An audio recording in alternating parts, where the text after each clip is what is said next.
Wow, she's gotten so much nicer, this She's voice. calmed down a little bit. It's like every week Zoom is putting in a new update because they keep getting complaints about this voice. If most of you don't know what we're talking about, but it's the Zoom yells at you every time you record, and she's really taken some anger management courses and She calmed down a bit. has. She's discovered propranolol, she's having a good time. She's having a good time. Hi, Hi, Em. Christine. I haven't seen you in so I long. missed you so much. I was being a real creep and like I knew you didn't really have good internet, but I was like stalking your Instagram to see if you were posting from the Bahamas. I took actually so little pictures of the Bahamas. I don't know if it will ever officially be on record that I went. Well, If I people, saw on Facebook that Linda posted some and you were in the background. So I think oh, that's enough of a like I trust that it exists. it would at least hold me in court. Like it would, Yeah, that's yeah, enough. yeah, Yeah, yeah, yeah, yeah. yeah. Yeah, I had a okay time. I say okay because I was also very violently ill. Poor So I was I don't know what I was expecting because I've been inside for so long. I think like all of the travel, my body was like, what the fuck is this? Yeah, why are Like, you doing this to me? I mean, haven't you done FaceTime this. me the morning you got back and you were like, "Hello, it's me." And I was like, "Oh no. M got Florida 2.0. Here we go." The last two times I've been sick, first of all, I'm proud of myself because I've been waiting since Florida to get sick again to see how long it took me. And it took me almost 3 years. So like, or it took me over 2 years. So I'm Yeah, happy about cuz that. 19 it was 2019, March right? 2019 and Yeah. July 2021. So uh I'm proud of myself. I did not get sick for 2 whole years during a pandemic, but wow, both of those really kicked my ass, and they both started with Florida. So I don't Wow. know. Florida is, fill in I the know. blank. How are you? I catch me up. Why do you drink this week? What's the Oh, 411? Oh, thanks for asking. Well, it's here. It's hit me. Pregnancy is kicking my butt. Welcome to my world now where finally I was wondering because when we started recording or when we got on Zoom today, you did not seem like yourself. Are you um okay? well, no. Well, yes, but no also because wow. Have you ever had RLS? I thought you were going to say, have you ever had a baby in Have your you ever belly? had a pregnant womb? No. RLS. Oh, restless leg syndrome. Oh my God. So I used to get it all the time, like just in high school and like in college, it was always an issue. And so it's something that like 30% of people experience during pregnancy, apparently. And it is kicking my butt. Like it is making me so miserable that I literally went at like 1 a.m. last night. I went onto our close friends on Instagram, which is like our Patreon folks, and I was like, help me. Does anybody know what to do? And I was like, So explain, if you don't mind, explain oh, to an sure. ignoramus as me what makes it so. Is it just like your muscles are sore after so long because you don't stop doing it, or it's just No, distracting? it's almost like so have you ever had it? It's so hard to I explain. guess not because I've You never would know. come. It's like one of those things Okay. where like the second because I used to see commercials for it and I was like, what a weird, dumb thing. And then like Yeah. the first night I ever had it, I was like, oh, I know exactly what this is. So it's basically like you experience this like uncontrollable. I mean, it's usually, at least for me, when I'm so tired that I'm about to fall asleep. And it's like you experience this like uncontrollable need to like move your legs and they feel like burning, itching, like Oh no. painful. And it's almost Mm-mm. like if you don't move them, it like hurt. It's like physically painful. And for Mm-mm. me, they get really hot. I mean, and it's like you're just unable to sleep. And so I literally last night was like wrapping my legs in cold towels. I was like walking around the cold tile to like That's see if that would awful. help. I What was about, ooh, stretching. can you take ice packs and like strap them to your legs? Yeah, so I did ice packs, but that it like still didn't work. And then I tried heating pad, that didn't work. So what I ended up doing, which by the way, fun fact, if you're suffering from this and you don't know what to do, this actually really worked. I took icy hot and I put it all up my feet and legs. Interesting. And that Interesting. actually seemed to work for once. And I don't know if that's just because it'd been over an hour and I was just so miserable or if it actually worked. But it's man, I tell you, it It's kicks your happening right butt. now. No, it's only when, at least for me, it's only when I go to sleep. Oh, It's like good. I was usually gonna at say, yo, if you need to take a lap, like I get it. no, it's like a sleep disorder thing, and it's a neurological Gotcha. thing, and nobody really understands it. They think it might be like an iron deficiency, or Huh. yeah, nobody really knows. No, the only thing I've ever had was like, I'm a fidgeter, so that's it. I've never had pain with it though. So that sucks. It's so hard to explain. It's like a painful itching, but like it doesn't go. I don't know. Anyway. Hey, you graduated. You clearly like tell me you're 30 without telling me you're 30 is now all those like weird commercials make sense, you know? That's true. That's true. All the like Price is Right commercials suddenly apply to me, like all the Medicare ones and all that. Yeah. And also I have like pelvic pain. I can barely walk sometimes. I mean, Oh shit. I'm hurting, man. And What's the pelvic pain? Like because there's a human head in there? yeah, Or there's a human okay. body and it's like 2.5 pounds now or more or something. Woo, I don't know. So it's it's a big kid. starting to weigh on me. Yeah. So anyway, but otherwise it's Is this the okay. trimester where they like just explode in size? So apparently the baby has grown 4 times in the last like month or 4 times its size in a month or so. So it's Oh. like just suddenly gotten really big. And then All of a sudden it's like, hi. it's like, hello, let me out. And then when this comes out, I'll officially be in my 3rd trimester. So it's the final stretch. Aren't you supposed to just be nothing but uncomfortable for the next several Yeah, that's what months? they say. And I kept joking, like, well, everyone says that, so knock on wood, I'm feeling fine. And then one day I woke up and was like, I literally ow. said like 2 days ago, I was like, oh, Christine, like, are you feeling I was feeling great when we yeah. talked. Not so anymore. so quickly. All of a sudden the little baby's got ears and went, oh, really? You're feeling that great? Oh, Okay, well, shit, I'm not doing my job right. Oh, I know. and before I forget, I'm going to ask you why you drink in a moment, but I wanted to mention before we forget that we did a gift. We finally did our birthday gift exchange, which we never even talked about. Oh my God. We put it Are you on kidding me? Patreon and it was just a blast because our patrons got us I should have freaking known. We should have known that they were gonna knock it out of the park once more because unbelievable. I never know what to expect because it's always something so out of left field. But Yeah, every time I'm like, whoa, I had no idea that this is exactly what I but wanted. like completely spot on. They Okay. literally mailed us hand like like personalized creepy coats for They each of picked us. out patches and assembled a creepy coat. Whoever was the assembler, by the way, is like the Ultra Avenger at this Did a point in my good mind. job. Like nailed it out of the park. There was a whole ass coat for me, which was also custom because it had buffalo plaid inside. Yep, yep. They had a coat for you. They had a coat for Eva Lemons, with customized lemons. lemons. They had like a spooky NASA cat one for Eva, and they had one for the baby, so we can all They had one for match. Geo, a bandana, and then I pulled out a baby denim We're like coat. a creepy biker gang. I burst into tears. It has Oh. like and that's why we stink patch. Like they were all like they were personalized ones. Oh, Copy and paste. There's a copy and copy. oh yeah, I got a control C and then the little baby one had a control V. Anyway, I cried on camera, so if you want to watch that, it's on our Patreon. But just thank you to our patrons who set that up. It was just so wonderful and personal and like special. Allison and I had so much fun because I thought I think I was like not processing it when we Yes, first it were was looking at it because overwhelming. I thought I had seen every patch and then we went through it again and Yes. went through it with Allison and I was like, oh my God, that's so fun. Oh my God, that's so fun. Oh my god, look at So this one. Oh my god. Yeah. every time I look at it, there's either a new patch or a pin on there that everyone like hand selected for us. So it's like Ugh. completely customized, completely like the thought that went into it is insane. There's literally one on mine that is a pill, like an antidepressant, breaking open and filled with lemons. Like, what? How do you even find something like that? I Also, mean, one of mine was the London Fog Society, oh yeah. a London Fog Friday logo. So like I know we have some really wonderful artistic listeners who actually Ugh, like have their own Etsy shops and they took our logos, turned them into patches, and then beautiful. those were on our jacket. Oh my I word. mean, they're So so personal and perfect. And the baby one is it's hanging already in the little nursery. It's very sweet and can the baby come special. home in that? I was gonna say that should be the hospital outfit. Like, let me put on, Just like, tell the step nurse, aside. just leave this here. Just drape it onto the crib until the baby's here. You'll Just know what it swaddle it means. in this denim, please.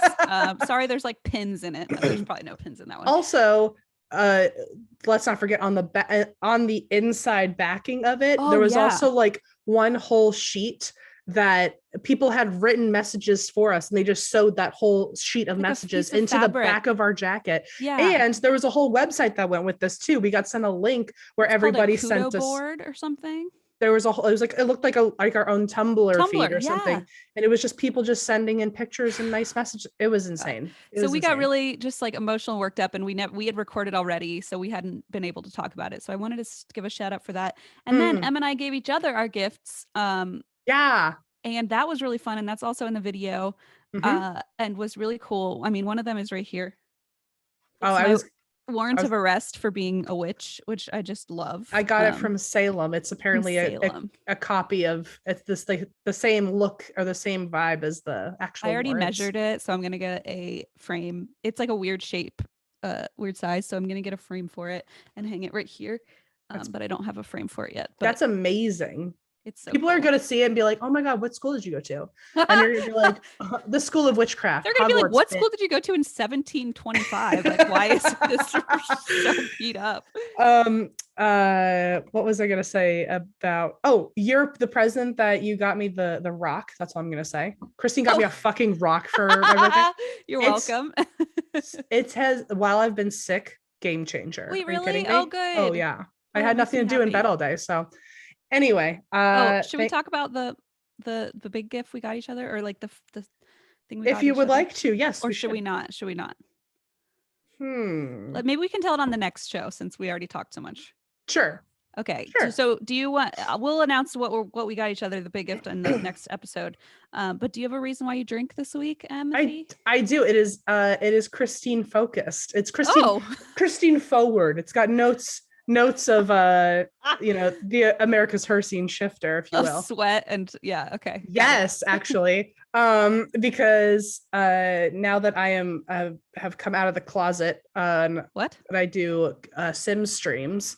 I was like, hang on. You need to update me first. Okay. Yeah, I was called out. I was found out. And so now people know that I do the Sim streams. A significant amount of people came to this week's Sim stream. Oh, see, I keep missing it. How do you know? How do I know when it's happening? It's every Monday at 5. Oh, fuck. I just need to 8 your time. I just need to pay attention. Well, you really don't need to be there because I'm about to just update you on what you missed. Great. And then actually, let's do that instead. And then you can. I know you're gonna go back and watch it. So I am. You, Miss Christine, have a girlfriend.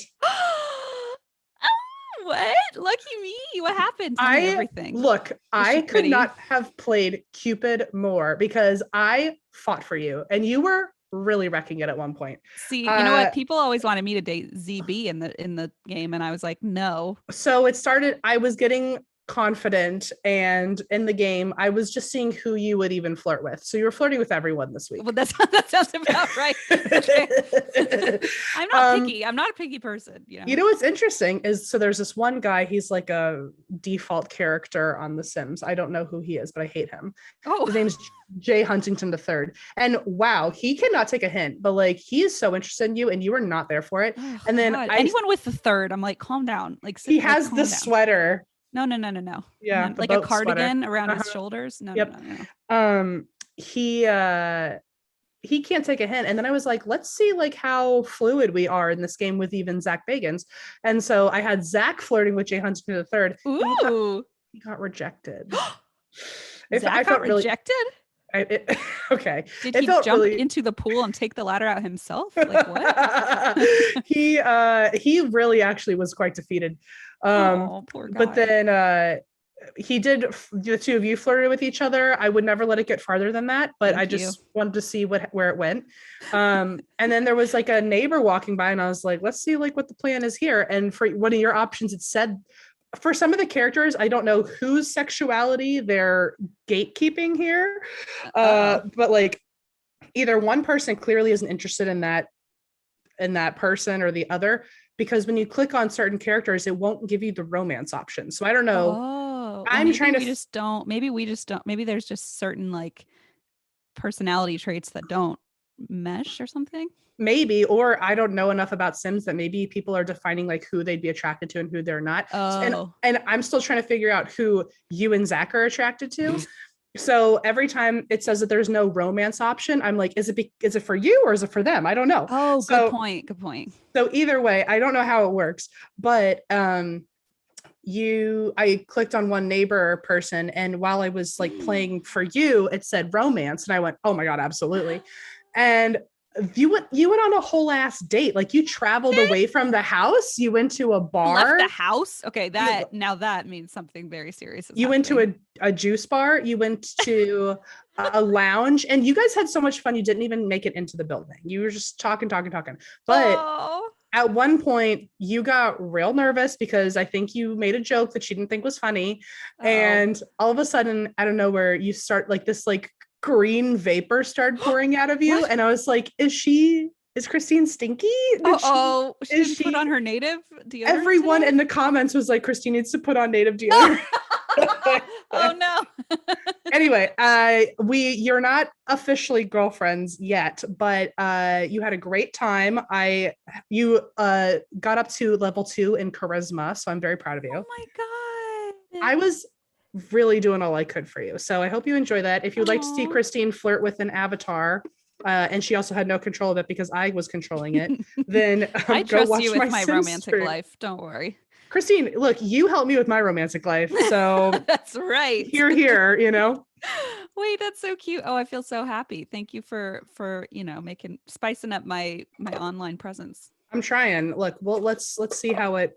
She might break up with you at any second. We don't know. Well, So apparently I let's. stink, which is like, yikes. We That fix is. it. We fix it. It's Oh, okay. good. Okay. You're in the clear. Thank God. And there's that. That's why I drink. That's why I drink now too. So yay and yikes Perfect. all at the same time. Perfect. Well, and then I guess that's it. We do, and for those of you who don't know, we'll also say this at the end again, but we do have our live show coming up on the 17th. So Oh my please God, come to that. yes. It's at 4 o'clock Pacific, 7 o'clock Eastern. It's a live stream like our past virtual live shows. $10 a ticket, and it's going to charity. So please help us out. We would really appreciate it.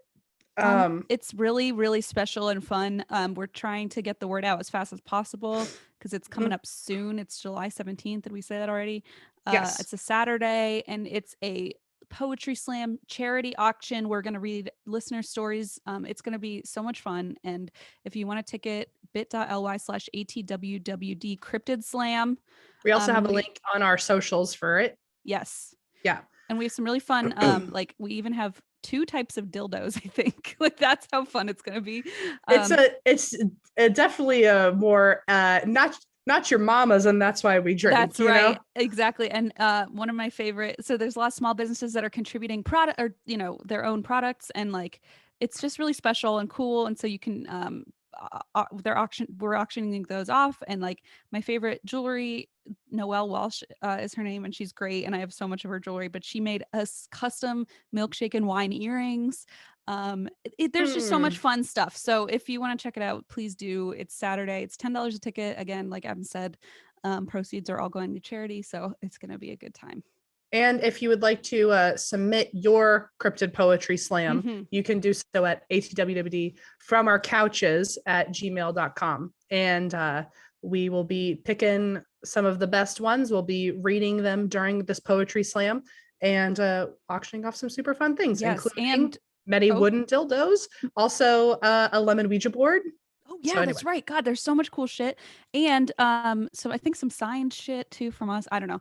But also if you have a story of a personal encounter with a cryptid, we're reading those too. So it's not just poetry, but also like listener stories. So send it in. ATW if you have from our couches. An encounter with America's Herstein shifter. Oh, God forbid. Please don't let send me that know. in. I don't want to know. All right. So here's my story for the day. This is from the UK. This is the Brown Lady of Raynham Hall. What? Also, let's clarify early. Brown lady means the lady wearing brown. I see. Just so like the lady in white, the lady in brown. Yes. Type situation. Yes. Except this time we call her the Brown Lady, which cool, I don't cool. Don't love. Sure. Also, just like only like half a step up, but I'm very happy I'm not reporting on either a woman in black or a woman in white for once. Like at least it's just a different color. Or red. Sometimes it's red. There's always a brunette in a red dress in a hotel, and I don't get it. Yep. Well, today we get the lady in brown. So Raynham Hall is one of the oldest buildings in Norfolk, and it's been owned by the same family for over 400 years, or almost 400 years.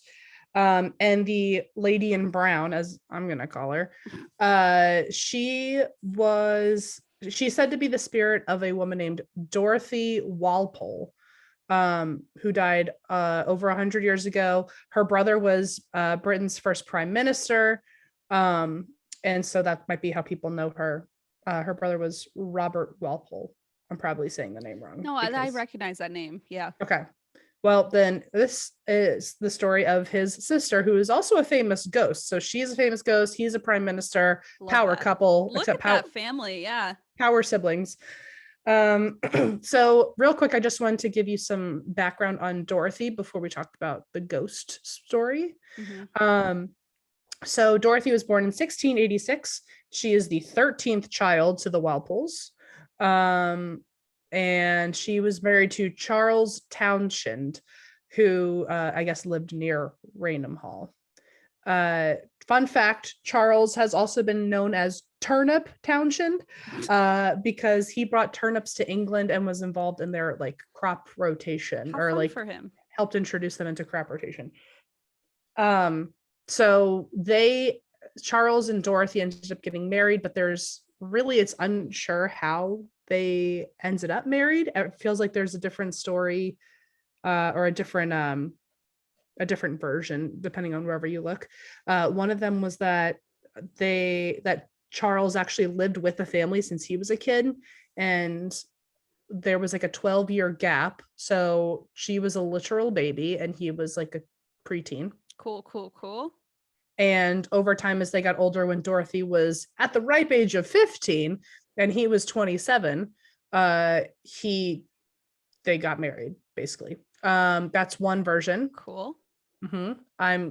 I will say it was like the 1600s, so I don't know historically if that was less disgusting. I mean, it's not the first 15-year-old we've seen get married on this show, so fair, very fair. Another version is that they had an arranged marriage, even though Dorothy was repulsed by him. Oh, okay. Well, that was somehow worse, even though the other one's a child. Yep. I don't know. Yep. Both of them technically are child, I guess, if it's an arranged marriage. Or no, that's not true. There's still young adults who get arranged marriages. I just, in my head, it sounds like the father demanded this, even though she didn't want to do it. So, well, that could be, but like maybe he's with an older man. I feel like that used to happen with like true small girls. Like they marry them off to their like friends and business partners and shit. So sick. Okay. So, and then the third version is that they liked each other, but I guess the families didn't approve originally. I'm going with this version. It's just the least upsetting to me. They went off on their merry ways and had their own lives and then ended up getting back together. How cute. Charles, in this story, Charles married a woman named Elizabeth. They had like a shitload of children, and Dorothy ended up, apparently because she just lost her mind over the heartbreak of losing Charles. She had some really scandalous behavior during those years. One of them was that she hooked up with this guy named Lord Wharton. And Lord Wharton apparently is a real pistol. His son was one of the original founders of the Hellfire Clubs, which I don't know if you know what those are. I actually have thought about covering them because they're kind of spooky adjacent. Yeah. But it's basically like I would imagine some version of like Bohemian Grove, where it was like high society but nefarious secret club. And that his son created those. So, but Lord Wharton himself was said, according to I think this was Steampunk Journal, they said that Lord Wharton was like drunkenly broke into a church and defecated everywhere. He apparently gave his wife syphilis from all of his affairs. Oh shit. And basically when his wife died, then he got back together with Dorothy. Or Charles got back together with Dorothy after her time with Lord Wharton, and running around town being crazy. Wow. So when Charles and Dorothy finally got together, whatever the version of the story you want to pay attention to is, they had, based on different accounts, they had 7 to 11 kids. All of that are big numbers, by the way. So even 7 kids is too much for me. Yeah. But they had 7 to 11. And fun fact, the youngest was born at Windsor Castle. Oh, cool. And they needed to borrow a royal crib or a cradle. To, Yeah, me can you too. imagine? Yeah, actually, let's just go to Windsor Castle when your water's about to break Yep. and just be like, oh no, I need a royal crib. I'm Do you just gonna eat a lot of understand? jalapenos on the floor of this castle and then see what happens. Please prepare a crib. And then put on this creepy coat. You'll understand. Um, so eventually the couple started fighting. There are a lot of rumors that Charles' reputation is that he was actually trash. Had a real anger issue. He apparently was an advocate for violence. Well, that's fun. And so the running theory or the running alleged story is that eventually, to really get back at Dorothy, he sent their kids to live somewhere else so she had no access to them, and then locked her away in Raynham Hall, Oh, Jesus. Okay. where she died at 40. So Oh, she didn't geez. live a super long, maybe back then it was a super long life, but by 40 she was gone. And one article from the lineup says that Charles actually probably, after locking her away, held a mock funeral so people wouldn't come looking for her, thinking she had already died. Oh my God. And then over time she actually died in the hall from either, depending on different sources, malnourishment, literal murder, or most frequently they say smallpox. Oh, and not syphilis? That wasn't an option? Because that was my guess. It is apparently not confirmed whether or not she got syphilis from Lord Wharton. Got it. I But just figure with a guy named Lord Wharton who's spreading STDs around, like everyone's bound to get it. There's got to be a joke in there somewhere about Lord Genital Wartson, Yeah, or something, exactly. But anyway, so it's unclear if she ever contracted anything from him. Okay. But they're saying she probably died from smallpox, but there is also, they assume if her abusive husband was locking her away, he could have just not fed her or killed her. Great. So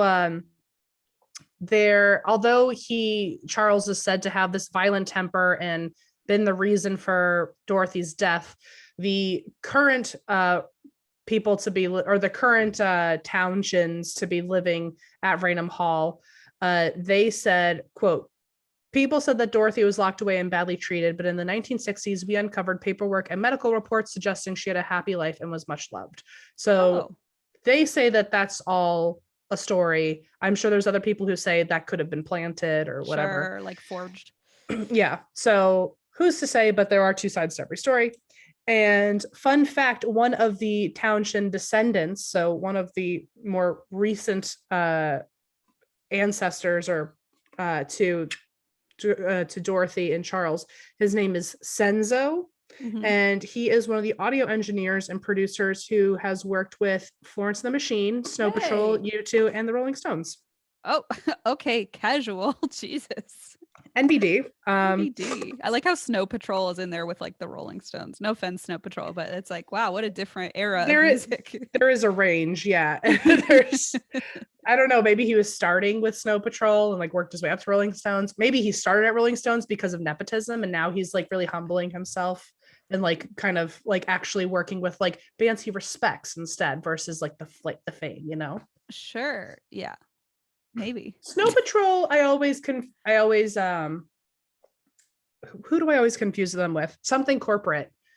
Do you remember Something Corporate? Yeah, of course. Every time I think of Snow Patrol or Something Corporate, I play the opposite songs in my head. Yeah. So What's Snow Patrol is Hey There Delilah, right? Or no, that's Plain White no, Tees. that's a Plain Damn White it. Tees. Something Corporate was one of my favorite If I bands. lay here, that's Snow Patrol. Yeah. Right? And Something Corporate is Chasing Cars. Sorry. Something Corporate is the predecessor to Jack's Mannequin. Yes. So anyway, sorry to Warped Andrew Tour 2004. 2007 2010, baby. Sorry, my Jack's bad. Mannequin was always there. Anyway, sorry to Andrew McMahon if you're listening to this and I said that they were humbling you. Yeah, ouch, jeez. Sorry. You were one of my favorites, to be clear. I watched you dance on a piano many years in a row. Okay, so anyway, so that's just like a random fun fact about their descendants. But basically all of that to say Dorothy is the Brown Lady of Raynham Hall. Okay. So in 1835, So this is like 200 years after she was born. And she died in 1726, I think. 17. Okay, so like a little over 100 years later. Yeah. Uh, yeah, about 111, 110 years. There was a Christmas party at Raynham Hall, and two guests, Lucia Stone and Colonel Loftus. They all sound like board game characters. It's literally Clue. Like I was just thinking the same thing. Like Colonel, okay, it was the Colonel and Colonel the Mustard and all. So they were both at a Christmas dinner party in 1835. They were walking around and they saw in a corridor there was a shadow of a woman in an outdated brown dress. And they originally like thought, making fun of her, like, oh, what a fucking old school. like, ew, she came to this party wearing that. Are you from the kidding thrift me? store? Yeah. What do you think you are? What was Goodwill in 1835 like, Christine? I gotta know. The petticoats were for 25 cents a piece. So they saw her in a corridor, and she was in an outdated brown dress, and they originally thought she was another guest at the party, but they remember seeing this woman in a brown dress who they didn't see anywhere else that night. But they saw her again the following night, which makes me think this Christmas dinner party lasted like 24 hours. Shit. Yeah. Well, I guess maybe it's one of those where like people come and stay at the castle and they have Maybe. like a fun little like weekend.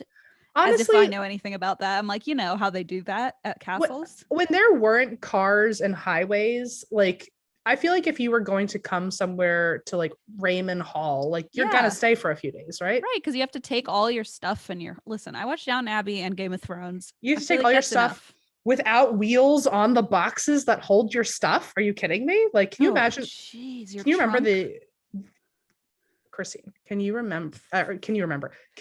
imagine living in a time where you're going somewhere, and when you go somewhere, you go for weeks, and you have to pack weeks worth of shit because there aren't also like washers and dryers. Like, right. You have to pack stuff, and like now petticoats and shit. Petticoats. If you're like me and you pack like 30 pairs of underwear for a weekend because you're afraid you're gonna like get all over yourself at some point. Oh. Do you not do that? I literally went to the Bahamas and I packed like 40 pairs of underwear. So I'm terrible at packing. What if I have explosive diarrhea? Like, what happens? You never know. Imagine bringing 40 pairs of underwear because you're literally going to be there for 40 days, which means 100 pairs of underwear, by the way. Did they wear underwear? I was gonna say, I don't think it was the same where you just had like 40 pairs of underwear laying around. I think they had like fancy, frilly layers and shit. You're bringing like 5 times more than you currently do. And also your suitcase doesn't have fucking wheels. And also you have to ride a horse all the way there. Okay, but listen, inconvenient. They had servants and shit who carried it, right? Like, it wasn't like, oh, I have all these petticoats, I have to carry them. Like, okay, that's true. They had these poor people who had to carry them for them. You have a point. I really also did just completely tangent off. Sorry about that, everyone. No, but you're right. Sorry. Wheels are a great invention. Wheeled luggage is a great invention. I really complain about like having to unpack my one suitcase I brought. And same. Can you imagine like your whole job is now to unpack like 10 trunks of shit? Carry them like there's no elevators, BTW. I didn't even think about that. Or air conditioning. I mean, you would not. Oh, survive. You no. would not survive. Look, I totally believe in reincarnation, but I'm pretty sure that like I took one life in a world where there wasn't air conditioning, and I said, I'm hanging out in purgatory for another 300 years. Literally send me to hell. Oh wait, I'm here. I'll go back. I'll go back when there's some AC invented. Maybe I was the inventor of AC because I was like, it's entirely like you probably invented the refrigerator or something because it thank you. It would match. I mean, it's air conditioning for your food. Those are my two favorite things. That's right. Okay, so so they're at a party. They think they see someone, and then the following night, that's where we left off. The following night, Colonel Loftus, he sees this woman again, but this time with, quote, luminescent skin and empty eye sockets. Oh, no. So different sources told me different things. It was clearly just lost in translation, which means I don't know which one to believe. Okay. But people say that her eye sockets were, quote, dark in her glowing face, as in like her face was glowing and the holes where her eyes should be were not glowing. Or I saw on another website that only her eye sockets were glowing. both so bad. I don't know which one I want more or less. Both include eye sockets, which I'm not interested in. I would like nothing to do with anybody's eye sockets. Thank I you. think I want the dark eye sockets because at least that means like they're not enhanced and therefore probably the thing it also wants me to focus on. I'm going to roll with the fact that her face, because two different sources said luminescent skin and empty eye sockets and dark in her glowing face. So it sounds like those make more, those are the same like she's thing. glowing, but she doesn't have eyes, sort of. There you have it. Yeah, okay. So that's what we're going to roll with. Super duper. And I would like a source where it says she has eyes, but I don't get that. Is that not an option? Okay, got it.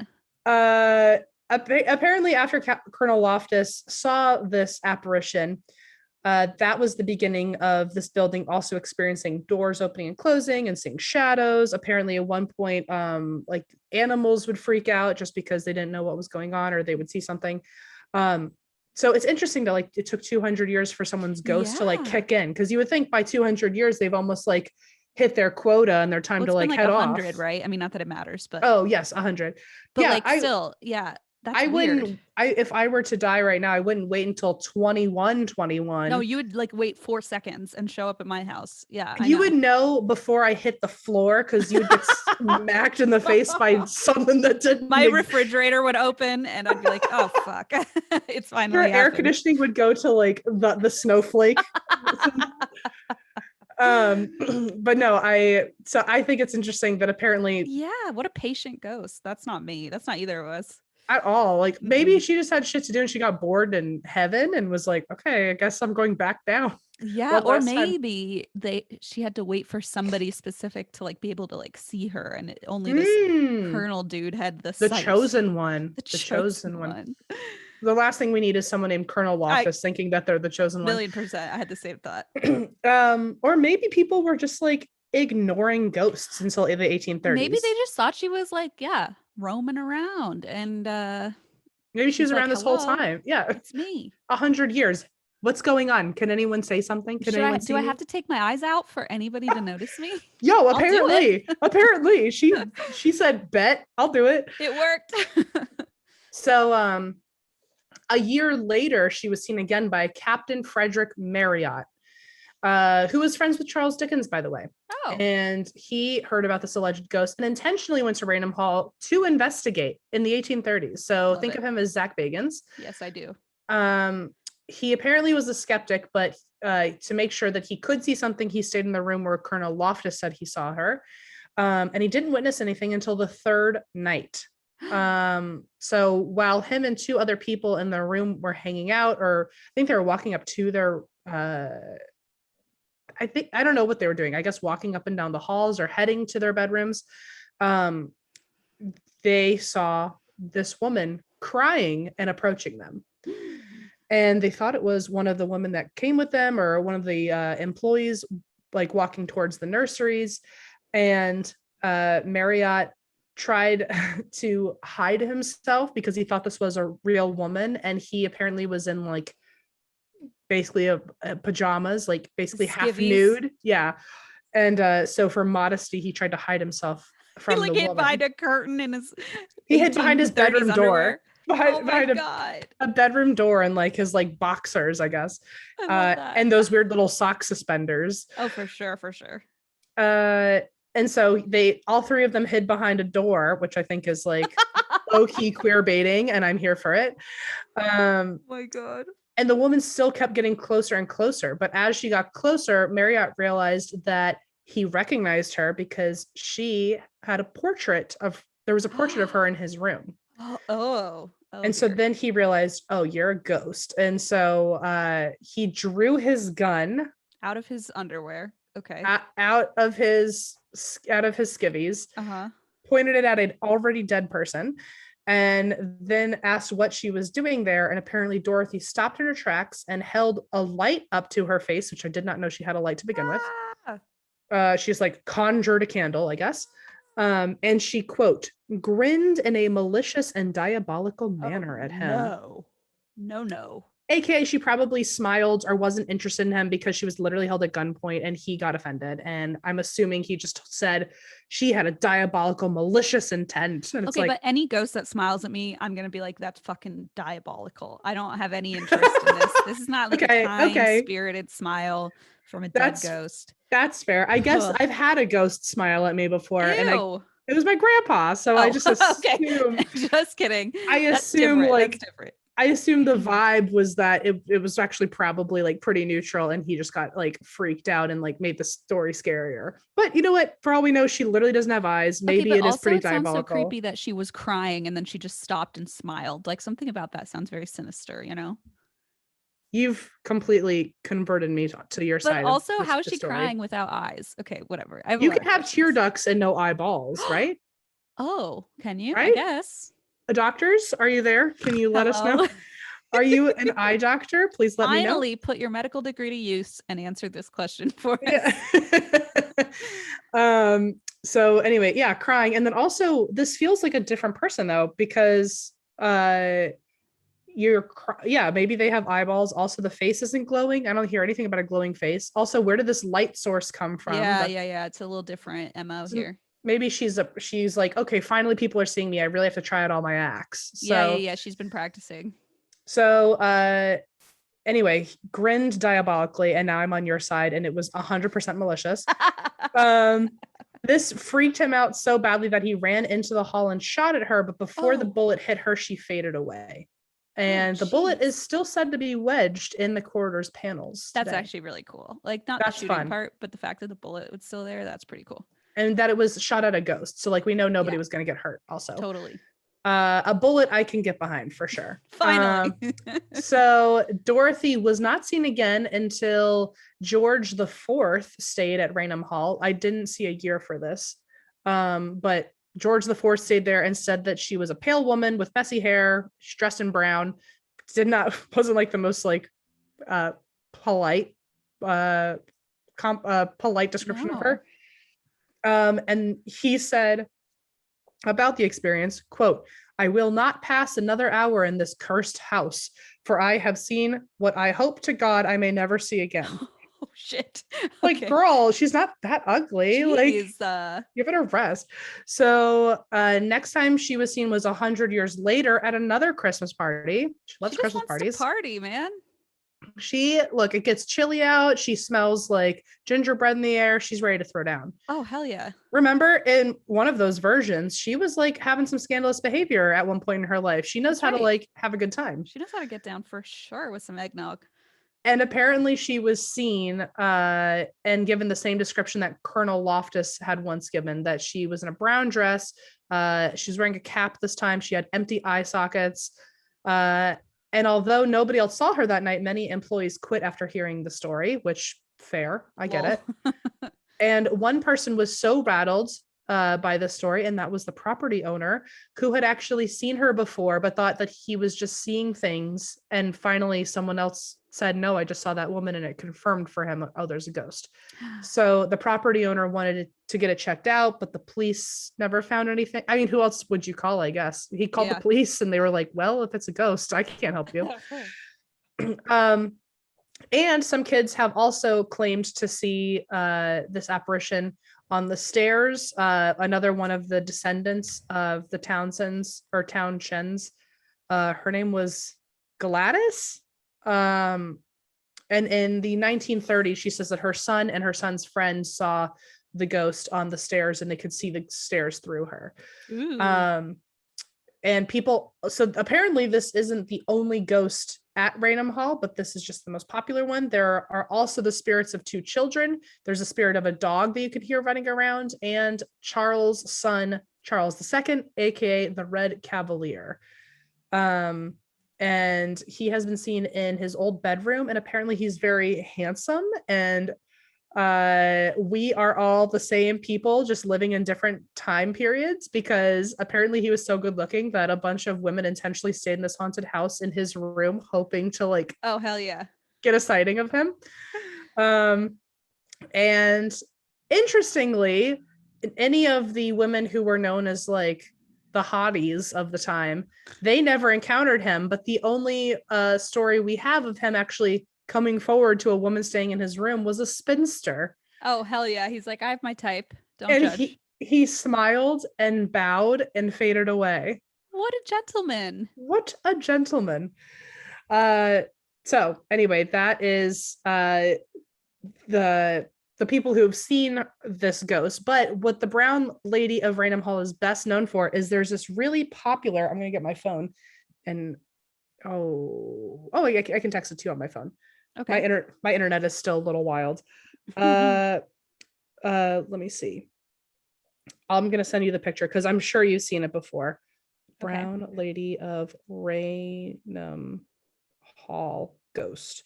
So this has become like a really famous picture of like what it's on covers of a lot of ghost books. It's I don't know. I feel like you've probably seen it at least on a poster or it's some sort of like compilation of ghost pictures. I just sent it to you. I don't know. I feel like you'll have seen it or at least something similar to it. Ooh. So it's like an actual, I thought it was going to be like a drawing, but it's like an actual photograph. Yeah, so this is like one of the most famous ghost images out there. Okay, well, if you're on the YouTube, since I don't have editing software, I can't really add it, but I'll show you on my phone. There it is. Cool. I have blur Yours on isn't my working Zoom because your blur is on. That's it's okay. it's a blur of a blur. But yeah, That's so creepy. it's one of the more popular like ghost pictures out there. And it's like basically it looks like a shrouded woman walking down the stairs, essentially. And so it was taken in the 30s. And there was this person named, I don't know if it's Indra or Andra or Andre, Indre, and some sources also said Indra. Oh, it's probably just Indra. Indra, okay. So Indra Sharer. So I mentioned earlier Gladys Townsend talking about how her son and his friend saw something on the stairs. So that was a story written up by Gladys in True Ghost Stories. And so Indra Shira is this person who read that article and asked Gladys, hey, could I come take pictures and visit the area? I am trying to do an article for Country Life, which I think was a magazine at the time. And so Indra Shira came with his friend, boss, art director, Lover? a person, maybe. I'm unsure. Maybe. Just trying to spice things up over here. I'm always here for the potentially queer elements of a story. So Indra Shira came with his friend named Captain Provand. Oh, hell yeah. This guy's gonna see a ghost for sure. His name's Captain Provand. Like he's already primed for this material. He shot pictures. They shot pictures all day. Like 8 hours of shooting pictures together in this building, and they never got anything until all of a sudden Indra Shira claims that there was a mist he saw really quickly on the stairs. And he's like, quick, take a picture. And so they got a picture of the stairs, and that is the picture that came up. Oh, wow. Okay, so they got some good material out of that. Wow. But they were even joking that they probably saw nothing. It was just such a quick flash of a moment that even by the time they registered, they'd seen something and then taken a picture, nothing would come up. And yet that image still showed up. So fun fact, apparently the flash or the shutter speed, I don't know how cameras work, especially in the 1930s, but apparently the flash, the bulb on this camera only went off at 1/50th of a second. So that's how long it could have taken for this picture to get. They're thinking that this spirit was only there for 1/50th of a second, and they, by complete luck, got a picture of this thing existing in that one moment. Ooh. Which is also really interesting, though, from a skeptical perspective of like, it was only there for a 50th of a second, but you were able to see it, grab your picture, like grab your camera, So anyway, or maybe you could sense it but not see it, and then the camera only picked it up. So, or maybe it was there for like a second, and since the camera takes a 50th of a second, it just happened to be within that. I don't know. I feel like That's maybe it was true. there longer and they just happened to capture it during that time. I don't know. Yeah, I don't know. All I know is I felt the need to let everyone know that the bulb moved at a 50th of a I second. So appreciate the news, the update. Thank you. I don't know what it does, but if you're someone into photography, let me know if that was special to you. Um, That was special. so when they were later looking through the photos and they saw this thing, they consulted with chemists about it to make sure like the photography science of it Oh, was accurate. And they also had they had them watch them develop the photo again, just so like you could right. to guarantee that like they weren't doing anything. Um, or so they claim. And the picture went into Country Life magazine as well as Life magazine in the US. Nice. And the picture really blew up. Although it should be noted that it is called the Raynham Ghost, not the Brown Lady of Raynham Hall. Okay. So sometimes people will say, "Oh, that's a different ghost." Oh, They boy. don't know what it is, but it's not referred to as the Brown Lady of Raynham Ghost, which like you can't tell if it's a lady in brown anyway. So, Right. but the pic got really popular. The pic got really popular. You can tell how I write my notes. Yep. The picture got really popular, and the SPR came to investigate. Hey. And this, by the way, is still considered one of their most flawed investigations because Oh. apparently it's just like they did not. I guess they didn't do it as scientifically as they should have, or whatever the case may be. But anytime I guess the SPR has mentioned this case, they're like, not one of our proudest moments. We did not handle it well. So there you have that.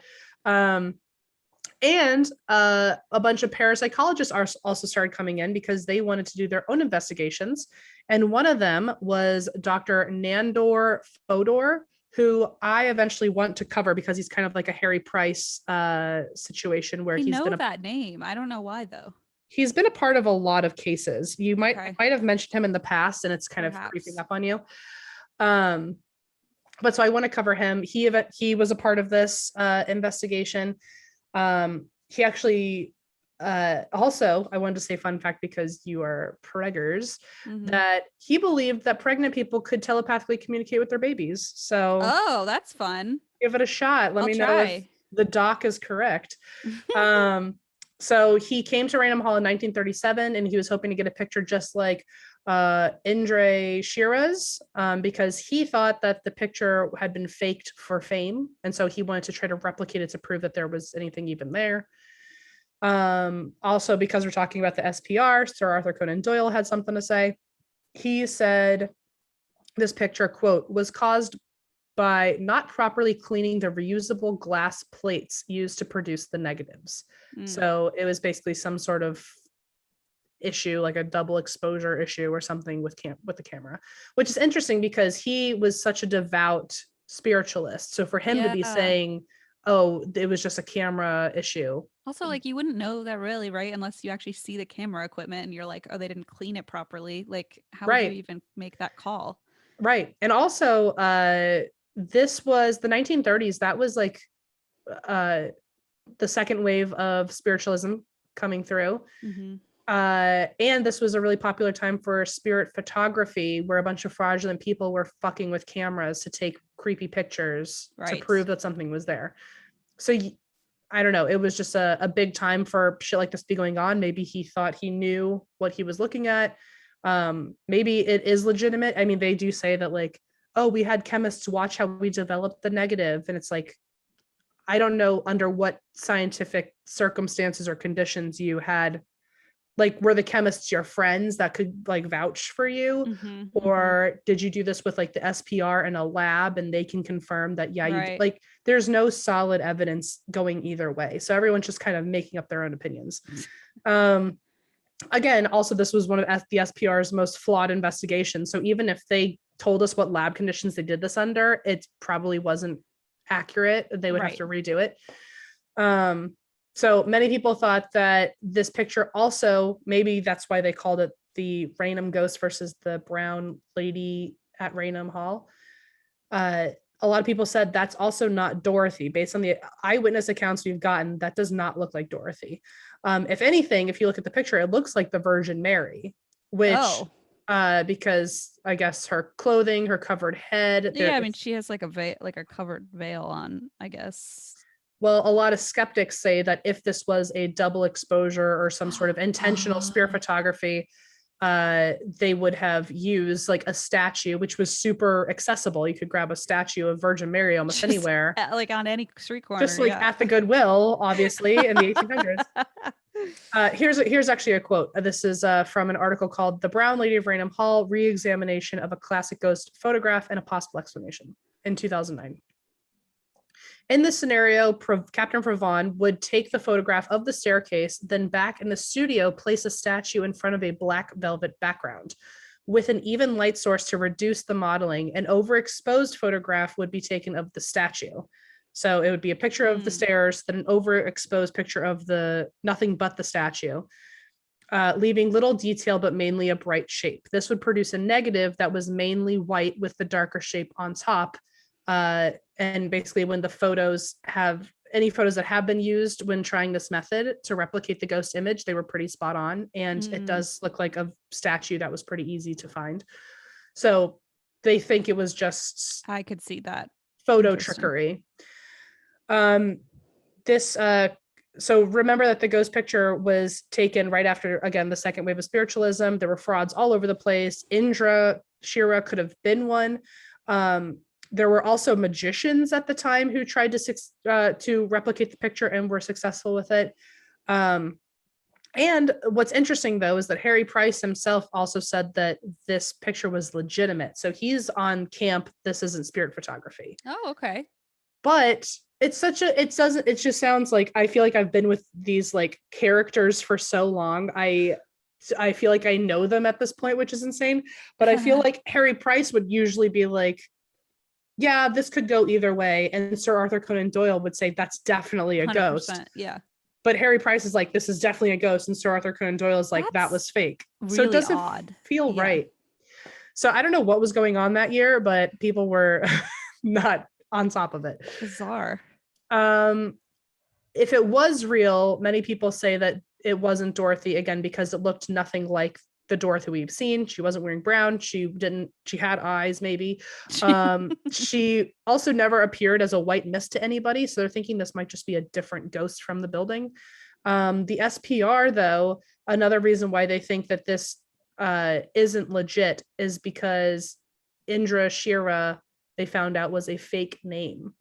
Oh. In one of their articles, they said, quote, both Indra Shira and Captain Provon were aliases. I know their real names. And then they didn't exactly say who it was, but they said that Indra Shira had a wife whose stage name was Madam Indra Shira. And she was also like a performing medium of the time. Oh. So didn't say exactly who it was, but did say like, we know who this could have been. And the ghost still haunts Raynham Hall. Apparently, there are still whispers and sounds of clothing shifting around or being swishing when you walk by. Apparently, heavy chairs will move on their own or rearrange themselves. And the current people living there have said, she isn't there to haunt the house, but she is there. We're glad she's around. So that's nice. That's the Brown Lady of Raynham Hall. Oh, wow. So even if that photo is fake, then I mean, still, it sounds like something's still going on there. Yeah, I feel like it was such a weird, usually I feel like I do a much better job of like explaining all of the different sides, but there was like to, you know, whether or not this photo is legit, but there was no lab conditions I could find. It was just a bunch of people giving different opinions. So, and it's hard with photography because like, yeah, you could fake it probably pretty easily, but like, how do you prove that it's like, I don't know. At some point, I think I'm going to do an episode just on spirit photography and like that would be cool. So anyway. Ooh, that would be cool. You could find some that like people can't disprove. That's bingo. Ooh, interesting. Anyway, so that is a lot of arguments on the famous picture from that house, a little history on Dorothy, maybe a fun fact or two about something corporate. I don't know. Listen, we like to spice things up. We never stay in one decade or one century.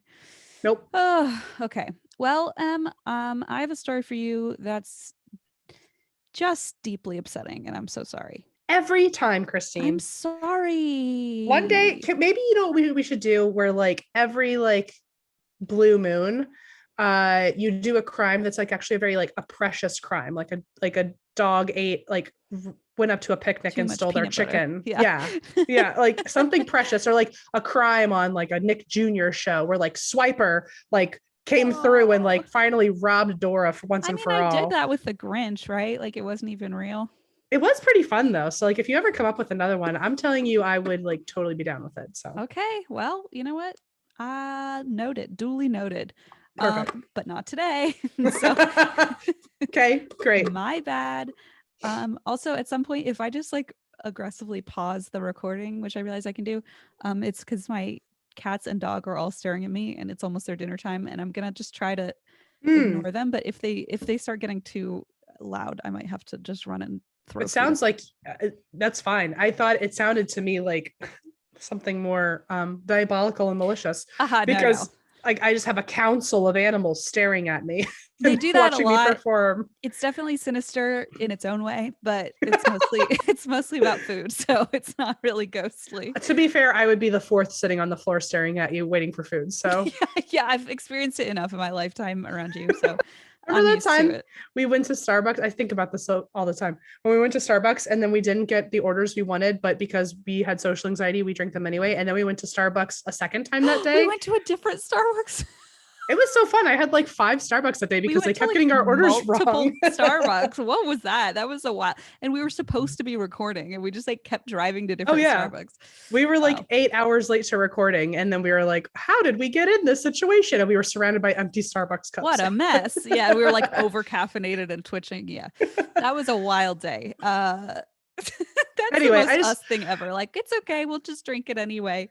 it's such a small thing, and we've done so many more like memorable things together. But whenever I think of like a quick, fun story about you, I always immediately think of that Starbucks day. I It was love just that day. And fun. also the day that our Postmates like or Uber Eats or something didn't show up. So Allison and Eva went on like a mission to go Like find literally got track in the him car down. and chased the car down. Like took my phone with the GPS and like went and found him on some street corner. Yeah.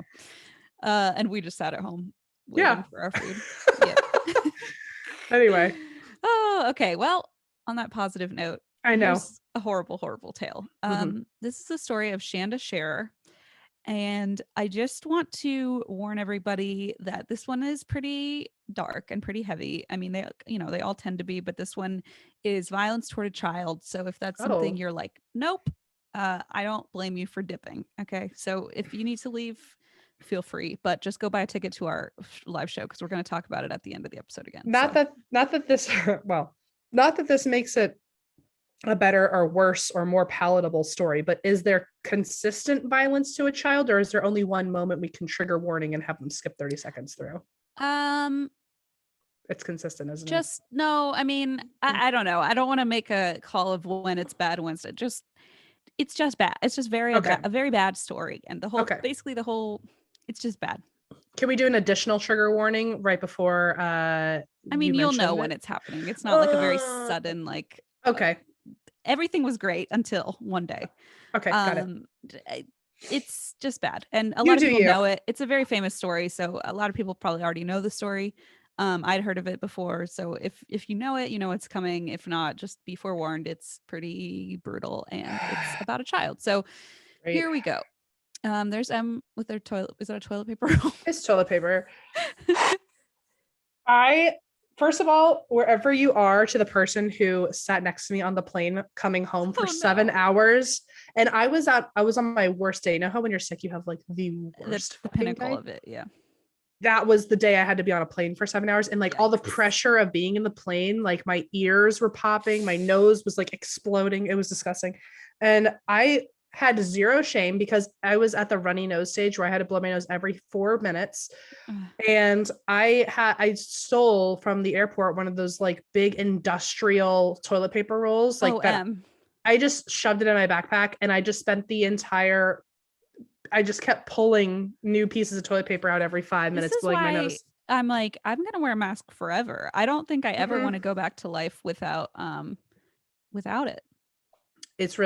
It was not good. And I don't blame, if that person probably cursed the day I was born. I totally get it. So You're like, yeah, me too. shout out to whoever you were. I wish I didn't have to sit next to you. I'm sorry. Yikes. Well, hopefully they are okay. And hopefully you are okay. Healthy. We'll see. So, okay, we're going back to 1991, the year of our Lord and Savior, the Christine Chapel. And we have 12-year-old Shanda Sharer, and she had just started attending Hazelwood Middle School in New Albany, Indiana. So, according to All That's Interesting, which is one of my favorite websites, she was a bubbly 12-year-old and was, by all accounts, a normal girl who made friends easily and had fun at school dances. So, just a normal, happy kid. Ugh. Yeah. I just know it's going to get bad. Yeah, it is. Shanda Renee Sharer, she was born June 6, 1979 in Pineville, Kentucky. And when she was really young, her parents divorced. Their names were Stephen Sharer and Jackie Vaught. And Shanda and her mom, Jackie, were really, really close. And so were Shanda and her dad. But Shanda lived with her mom for the most part. And until 1991, when Shanda and Jackie decided to move from Kentucky to Indiana to be closer to Shanda's dad and her stepmother. So, as part of the move, Shanda had transferred to Hazelwood Middle School, and it was kind of a rough transition. So, toward the beginning of the academic year, Jackie got a call from the school saying Shanda is in detention for the whole week. Oh. Jackie's like, that's weird. Like, she's not really the type to get in detention. But turns out that when she came home, Shanda was covered in bruises and explained she had gotten into a fist fight at school. Okay. And what happened was Shanda had gone, so she had a new friend at school, and the friend was like, I want to break up with my boyfriend. And I want to return his ring to him. And so Shanda said, oh, I'll return it for you. So she goes up to the boy, Nathan, and says, like, you know, so-and-so wants to break up with you. Here's your ring back. And the boyfriend is like, who the hell are you? Like, this is none of your business. Like, he gets upset, basically like shoot the messenger. Like, who are you? You know, like handing my ring back to me from my girlfriend. So he gets upset. And then there's kind of this like brief, like back and forth. And then this girl walks up, and her name is Amanda Heverin. And she says to Shanda, back off and leave Nathan alone because he's my cousin. And like basically backs up Nathan. And there's this YouTuber named Stephanie Harlow who does a 4-part like deep dive into this case. And I'm just going to quote her to explain what happened. So Amanda then chest bumped Shanda, wrestled her to the floor, and began hitting her. A teacher finally intervened and sent them both to the teacher's office, where they were both reprimanded with a week of detention. Oh, okay. So that's how she started off the school year. It was like the 3rd day of school. And that's how things are going. So bad omen. But instead of them becoming enemies, they're both in detention, and they kind of laugh off their, you know, rocky start and become friends. Okay. This is a twist. I will tell you, the story is full of twists and turns. You have no idea what's coming. This is very Degrassi so far. I know I'm not going to say that by the end of this. But like currently, it's like Degrassi, like if from hell by the end. I mean, it's very Degrassi that like you would hate each other in the first half of the episode, but after a fight and in detention, you bond together in conflict. Yeah, you laugh about your differences and realize all along. Yeah. Mm-hmm. So they become, it gets even more Degrassi. So they become really close. They start spending all their time together, and pretty soon Jackie notices that Shanda's not putting much effort into her schoolwork. She finds out that Amanda has been teaching Shanda how to forge her mother's signature on like progress reports. And so she's like Amanda's clearly a bad influence on her. And then quickly, the two of them start exchanging love letters. Dun, dun. Okay, far. Oh. Don't get excited because again, Amanda's like 15, 16 and Shanda's 12. Oh, and okay. It's a little bit, in my opinion, I feel like we'll get there. When you're 12 and 16, that's a big difference. That's a big difference. It's a big age difference. When I was 12, talking to a 13-year-old, like just saying hi in the halls would have to be a double dog dare. Like 1,000,000%. I'm not flirting with a 16-year-old. Who do I think I am? Yeah, exactly. I don't think if I'm a 16-year-old not flirting with a 12-year-old either, by the fucking way. Like, yeah, I don't think I would have even known what was going on at 12, Right. like that it would be a sexual thing or a romantic thing. It was So just all rooted in fear. there's a lot happening here. So it's not clear whether the romantic feelings were reciprocated by Shanda, because Mm, the letters that we have, not we, but that have been accessed are basically mostly from Amanda to Shanda, and they showed examples of them. I watched a couple Discovery Plus shows. There's one called like Deadly Women Thrill Kills or whatever. There's just like a lot of these, mhm. these kind of cliche crime shows about this. Sure. But basically, they showed the letters, and for example, one of them said, "I really like you. Do you like me? It would be cool if so." But there's not really much return from Shanda. It's mostly Amanda to Shanda, if that makes sense. Sure. Sure. So, or Shamanda, I don't know. I feel like this is a perfect couple name. It would be a scenario. perfect like celebrity couple Yeah, name. 1000%. Yeah. Shamanda. I like it. Amanda. So anyway, it's worth remembering again that Shanda's 12 at this point. Amanda's like 15. And based on a letter Amanda sent Shanda, it seems like she had mixed feelings about this relationship. Amanda wrote, "I had a really great time with you." So Amanda's the older one. She Mhm. wrote, "I had a really great time with you last night, and I'm looking forward to more. Please don't cry anymore, okay?" And Oh, I don't like what that means in my head. yeah, it's bad. And Shanda replied, "I loved last night too. I want more too, and always. I want what we had last night if you want." So it's Ooh, a little bit like, coercive. it seems a little coercive, and I don't want to like blanket statement that, but from the evidence I've seen, it doesn't necessarily seem like they were both on the same level of like romantic Sure. interest. Yeah. It feels like one is definitely taking advantage of someone else because of their age, or one feels obligated because they're younger Yeah, yeah, to agree, exactly. comply. And so it turns out later that this had become a sexual relationship. And by October, it became pretty apparent to the student body that there was something happening between Shanda and Shamanda. They were passing notes back and forth in class. They would like giggle a lot, spend a lot of time together. And while this may have been cute for them, it was not so cute for another student who was 16-year-old Melinda Lovelace, who happens to be Amanda's girlfriend. Dun dun dun. Talk about Degrassi drama. Oh my gosh. Oh, this is exactly like that season where Paige and Alex were together. Okay, whatever. Okay. Sorry. I've Too literally crime. never watched Degrassi, so I have zero understanding of that show. Just know Except that it was real juicy. I know Drake was there, I think. Drake was there. Okay, that's all I know. So Melinda, with a fitting last name of Loveless, Melinda I was gonna say. Loveless Hmm. saw this relationship, was like, fuck that. Was not Hmm. happy. And Melinda herself, basically is the last person you want to get on your bad side. She was known to get into fights regularly. She had an extremely troubled home life. I'm going to get into that right now. So she was raised by her father, Larry, and mother, Marjorie. And Larry would often let his friends borrow his wife Marjorie for sex, and forced Marjorie to partake in orgies. He was a very, very, very bad, violent, abusive man, and Dude. he, at one point, like just as a fun example, so Larry Lovelace, he was a Vietnam vet. He regularly went in and out of employment. At one point, he was a postal worker for 3 months, but then they found out he had never delivered any mail. He would just sit at home and burn the mail instead of delivering it. What the fuck? This guy is off his rocker. Are He's you like bonkers. Like, what this are you guy doing? is crackers. What is going on? Burning your mail.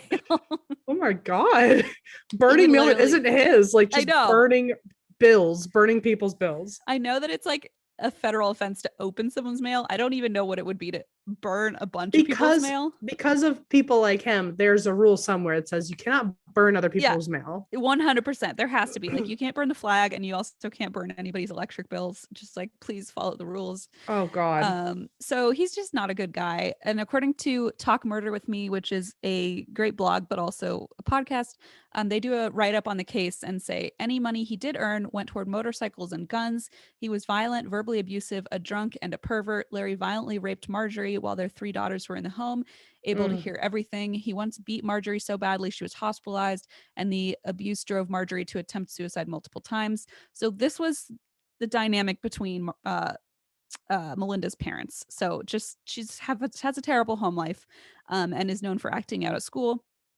And on top of all this, her dad also sexually abused her and her siblings. Oh Um, shit. she had to share a bed with her dad until she was 14, Oh my and God. he molested his daughters and nieces when they were children. And so in 1989, which is just a couple years before this, so when she was 14, Marjorie and Larry divorced. He moved to Florida and obviously left Melinda in a state of like, trauma. And she, like I said, acted out of school, struggled with depression. Mm. And Melinda now is in this scenario and she's looking at Shamanda and going, oh no, oh no, Yeah, you I don't don't. think so. I I don't don't think so. think so. Jesus Christ. Okay. Apparently they'd been dating for more than a year. So they were literally in an actual relationship. And they were Oh the same no. age. And now there's this 12-year-old who shows up on the scene, and Amanda is clearly like into her, and Melinda is not happy. Imagine you're in high school, you finally like find someone. Also, like lesbians, early Mm-hmm. 90s, like 91. hard to find, hard to come by. And now your girlfriend is cheating on you with a 12-year-old. Yeah, with a literal child. I mean, you're A technically a child, but literal with like baby. a And by preteen. cheating, I mean, I don't know, probably assaulting. Yeah, Like I just don't want a blanket inappropriate. statement the R word because but it sounds like the 12-year-old also didn't want this Or didn't know what was or like, didn't didn't know. totally understand it. Could Maybe, not maybe. consent to be clear. I Like would either think way, so. I don't know. How does it work with two minors? Like, I don't know how that would work. it's there's a certain age like once it hits a certain like if you're 5 years younger or something. Oh, okay. So, Well, something I don't know what it is and it's different for every state too, so I'm not it's sure. one of those weird lines where it's like, this just, I want to be clear that I don't think it's appropriate, but I don't know if it's illegal. I don't know. But Mhm. so Melinda is, oh, and by the way, like one of the, I forget which episode it was, but one of the Discovery Plus episodes I watched about this case talked about how the lesbian movement in the 90s among teenagers was kind of like alongside a lot of the um, like grunge and like, Mm, it was kind of like a movement that was happening. And so high sure. schoolers were, in some places, were really open about it. And it's kind of like a surprising thing to look back on and be like, oh, that was so long ago, like 30 years ago. But I Yeah. guess in some pockets or in some areas, it like wasn't a big Love that deal. the grunge scene was where it all started. Yeah. Weird. I know. I guess it makes sense, like kind of that rebellious, like Yeah, rock and roll. I remember growing up the only like queer people I could rely on were all the emo kids. So it makes sense. Yeah. Yeah. It's like that kind of counterculture type Hmm. thing.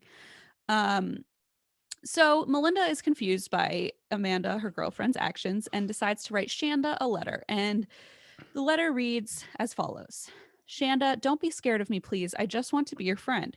I just don't like when you speak to Amanda when I'm not there. I mean, why can't we all three be friends? You act like you've got something going on with her. Amanda and I are going together, and she loves me, and I love her, and she only wants to be friends with you. I don't want you sneaking behind my back. Why don't you speak to Amanda when she's with me? You need to find a boyfriend because Amanda is mine, and you can even ask her. Please talk to both of us, or you can forget about Amanda. You, me, Amanda need to talk together to square this away. Then we can all be friends. Can you meet us at lunch? Your friend, Mel.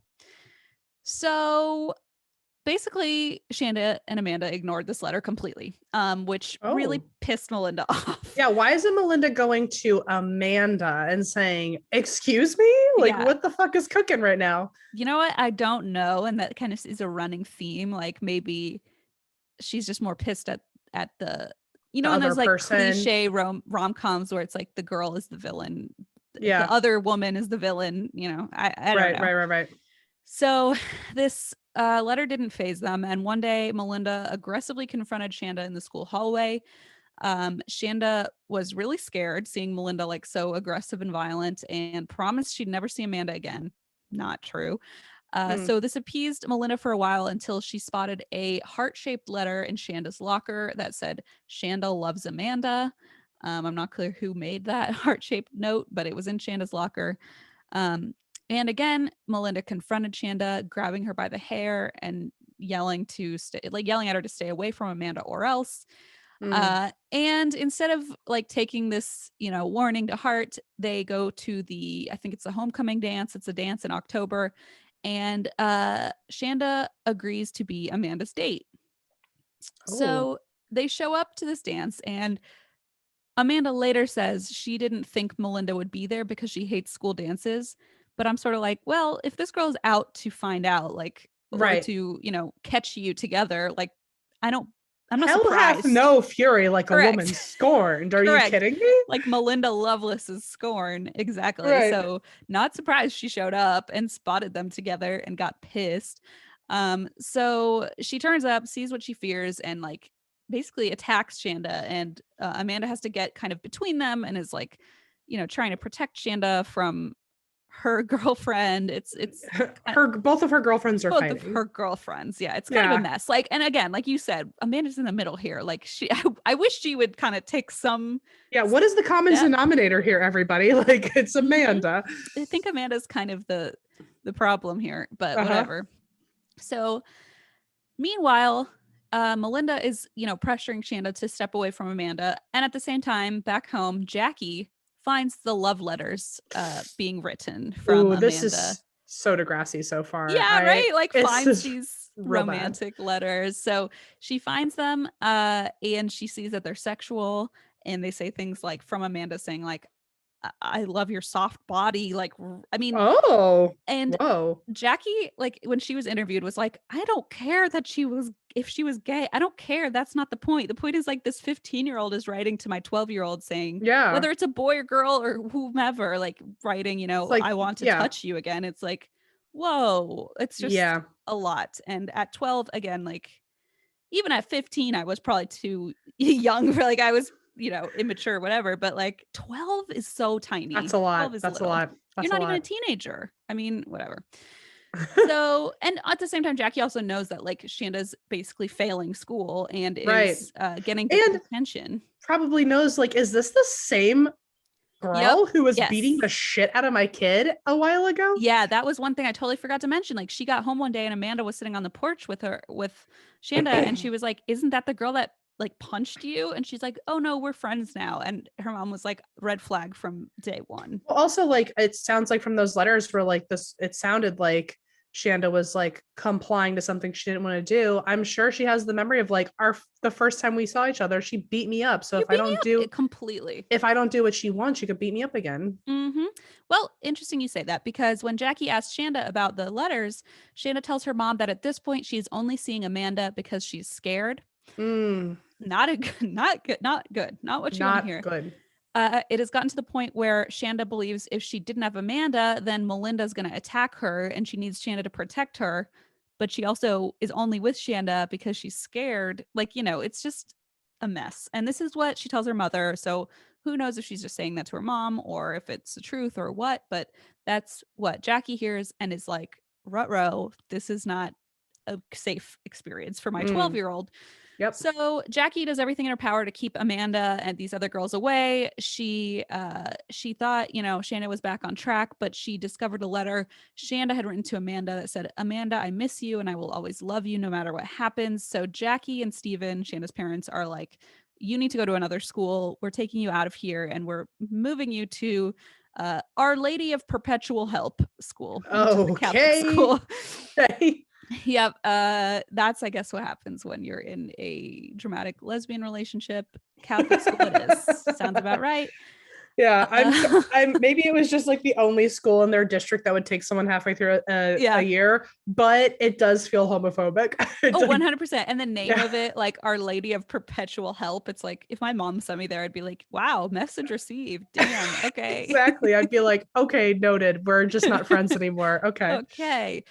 So she got sent to, and it was true, like you said, they were able to get her in by the end of the week. So like she started right away. And this so Melinda hears this, is so pleased that finally Shanda is gone and she can have her girlfriend Amanda back. Unfortunately, Amanda is still in love with Shanda, and Melinda writes Amanda a letter saying, "Why have you written her name on your effing folder? It hurt me so much when I saw it. I didn't think you'd put her ugly name on your folder, and you wrote it. You must have liked her enough to have written her name. Why? Well, I'm gone." Okay, but at 16, to be fair, at 16, Big deal. that was a big fucking deal. Big fucking deal. But also, like, Melinda needs to get it together. Like, Melinda needs to get it together. Amanda, everyone needs to get it to fucking together and leave the 12-year-old alone. Okay. I agree. I'm with you, man. I'm with you. So Melinda then writes to Amanda again on November 26th saying, I'm real mad at you. I feel like I want to cry. I want Shanda dead. Okay. And now Act 1 is over. You're completely right. That is the end of Act 1. Intermission, except there's no intermission for anybody. Sorry. Nope. Not even a moment to breathe. You Okay. can't even go buy Raisinets. I'm not going to give you the moment to do it. Don't pause me. I'm not gonna. No, not you. I'm talking to the people in their kitchen who are like, I'd like to go buy some Raisinets. So things then also kick off for Amanda because Amanda's father discovers her hidden stash of love letters written to both Melinda and Shanda. And he's like, what the fuck? Like, My God. totally taken aback. And Amanda hadn't come out to her father yet. So he's like totally flipped out. They're in small town Indiana in the early 90s. Sure, that had something to play. And his reaction was to get the county's juvenile probation officer involved. Oh, so gay, it's criminal. So gay, it's literally a crime. Wow. And instead of sending her to the perpetual help school, he calls the probation officer and has the probation officer go to Melinda and warn her to stay away from his daughter or else she would see legal charges of harassment made against her. Ooh. So Melinda's just getting like attacked from all sides, at least in her own mind. Like she's like not winning any of these quote unquote battles. I mean, she has an anger problem, but like also it sounds like with her history, like how could you not have a fucking anger problem? And also like this poor girl so far with the history she's had to deal with at home. Her girlfriend is cheating on her. And now she's just gotten threatened by an adult probation officer with to like criminal charges. To not be upset that her girlfriend is cheating on her. Completely. So far, I know my opinion is going to change, but so far, Team Melinda. No, you're right because it's like, I mean, she shouldn't have like attacked her physically and like pulled her hair out. Team Shanda. Amanda is where I am. Just Amanda is seems to be like the problem here in a lot of ways, in my opinion, so far. So far. Okay, so Jesus, this is just such a fucked up story. Okay, so things are not going well for anybody at this point, really, except Shanda, who is at her new school. She's like making new friends. She's not responding to Amanda's letters. She's kind of taken her mother's, warning to heart. She probably, in my opinion, doesn't necessarily want to respond to Amanda. She has her new friends, her new life. She's like happy and safe. She's and like, please just let me forget about this. I don't want to do it anymore. Yeah. So she's just living her life. Meanwhile, all this shit is happening with this juvie probation officer and Melinda. Like, obviously this happened because Amanda's father sent this guy to Melinda's house to threaten her. But in Melinda's mind, she's like, this is not Amanda's fault. It's not her father's fault. It's Shanda's fault. All of this happened because of Shanda. She's the problem. It all started when Shanda got involved. Her name is on my girlfriend's folder. All bad. So now we fast forward 2 months to January of 1992. 15-year-old Hope Rippey and 15-year-old Tony Lawrence, so there's Hope and Tony, they get picked up by 17-year-old Lori Tackett in her car to drive to a rock concert. And although Lori and Hope were friends, this is the first time that Tony would meet Lori, who's driving the car. And as they get in, Lori turns to Hope and straight out says, "Did you tell her yet?" And Hope is like, "Did I tell her what?" And Tony's in the back seat going, "Tell me what? Did you tell me what?" And Lori's kind of laughing and says, "We're going to kill a girl tonight." And, being teenagers, Tony's like, "Okay, who's this crazy chick that you're like introducing me to?" Yeah, truly. If I were Tony, I'd be like, "Please pull over." Like, yeah, what? Like, I'm going home. Oh my God. So Tony's a little bit like, what the hell? But also thinks like, well, I don't take this This is a joke. seriously. Yeah, Yeah, yeah. like why would you assume that this 17-year-old girl is telling the truth or not just being dramatic? And so she's like, okay. So she thinks this is a weird joke. She shrugs it off. They continue driving. They stop in New Albany to pick up another passenger. It's Melinda Lovelace. So Melinda, who's friends with Lori, who's driving the car, doesn't know Hope and Tony. They're just meeting for the first time before this concert. So Melinda comes bounding into the car, excited to see everybody. She has brought her wallet, her purse, her makeup, and some other girly things, and she's also carrying a massive kitchen knife. Oh, okay. So Hope and Tony are like, what the fuck? Like, okay, they're like, we're just going to this concert, and now Lori and this new girl are like, have a knife and are saying they're gonna kill somebody. It Yeah. just seems really wild, but Like, I did not sign up for this. I spent a lot of my teenage money. yeah. I worked at Starbucks so that I could go to this fucking concert. Please let me just go to Do the you know concert. how many snow cones I had to make to get the money for this concert?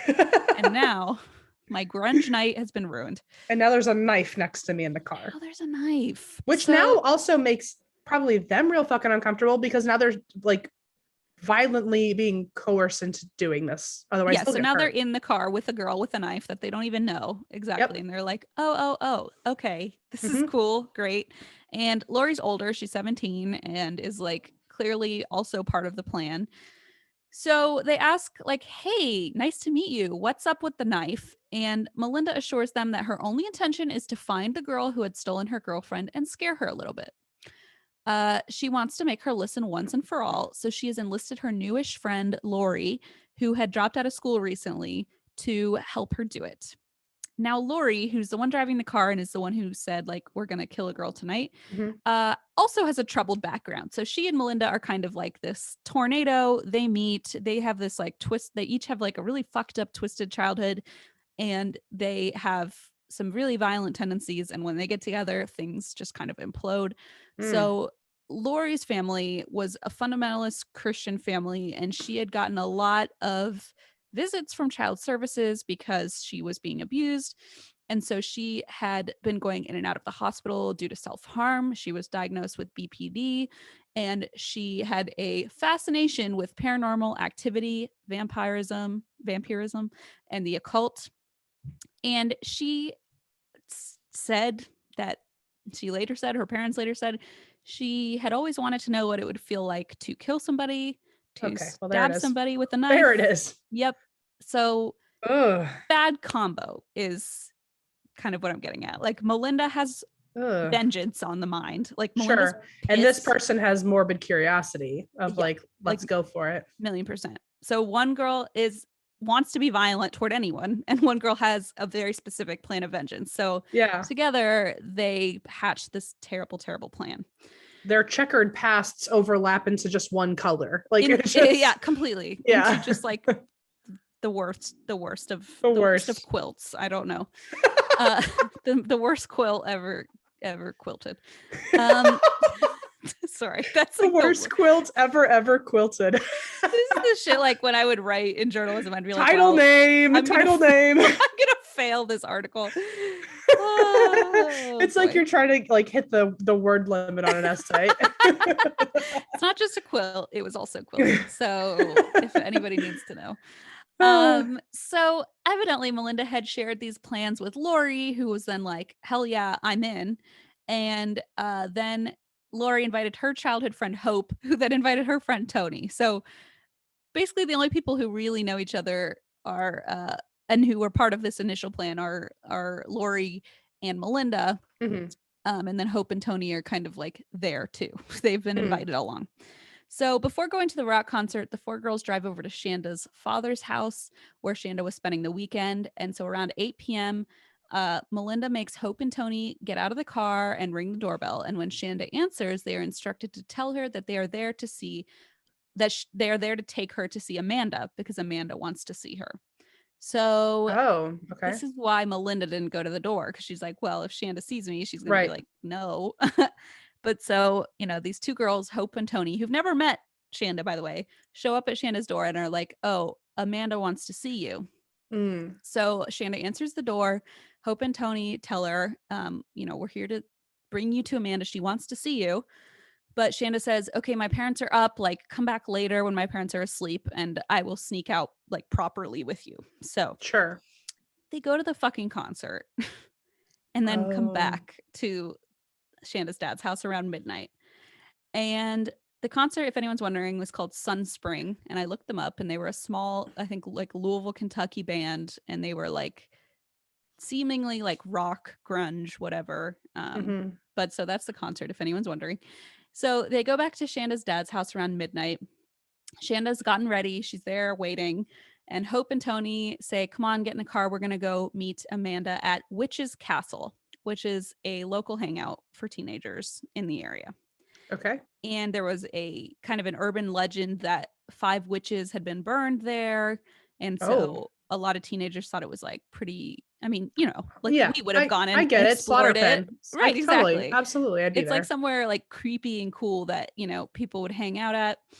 And so they say, Amanda's there. We're going to go meet her. So Shanda hops in the back seat. Everybody's chatting. But what Shanda doesn't know is that meanwhile, Melinda is hiding under a blanket in the back. Oof. Okay. With a fucking knife. So wow. So like we're not okay. Okay. Yep. So here we go. Nothing good happens from the rest of the story. Fun fact. Okay. Oh, hey, I could already tell. Oh, what a surprise. Yeah. So they're driving. Suddenly, Melinda jumps out from her hiding spot, jumps onto Shanda and holds the knife to her throat. She tells Shanda, I'm going to slit your throat unless you swear that you'll break up with Amanda. Shanda is like so taken aback, obviously, that she can't even like speak. I mean, she has a knife to her throat.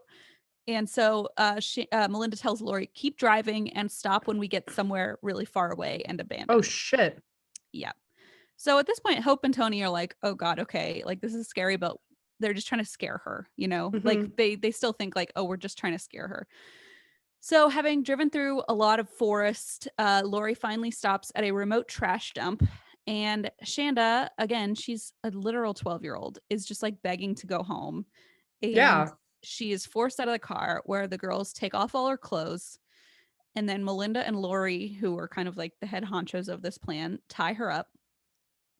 Lori begins taunting Shanda, and she sets Shanda's smiley face t-shirt on fire and says that she would be the one to burn next in this place full of dead people. Oh my God. So Melinda and Lori start punching Shanda until she's like on the ground, essentially, and basically just hurt her for 7 hours, like for hours, 7 hours. And this is where it gets like really hard to grasp, because it's like there's 4 teenage girls.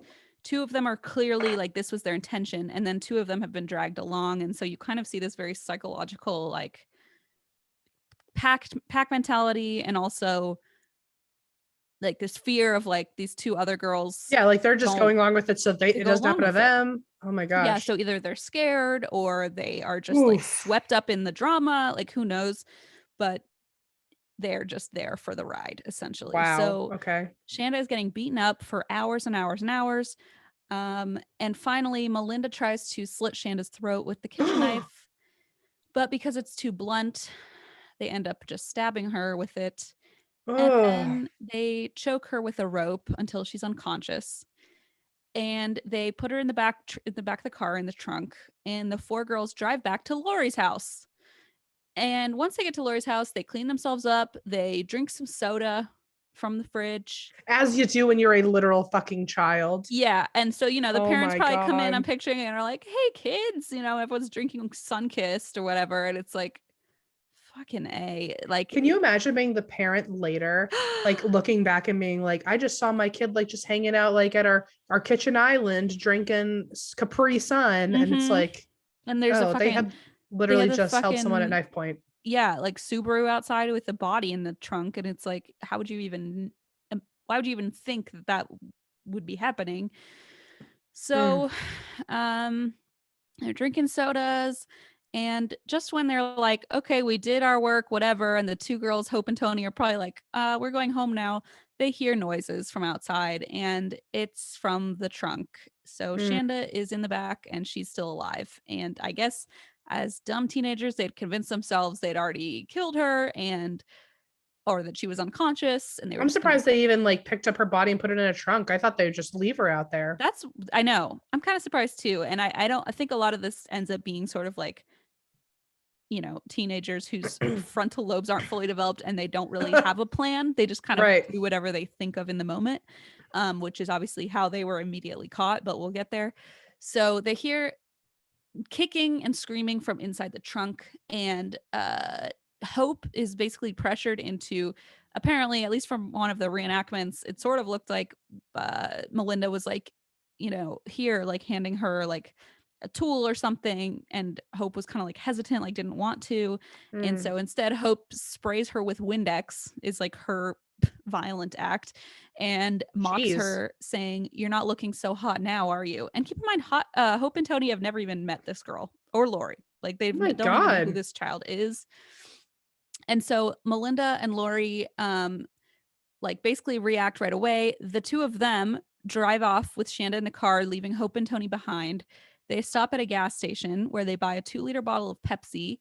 They empty it, refill it with gasoline, which is like where you're like, okay, they just had a thought and we're like, this is what we do next. Oh my God.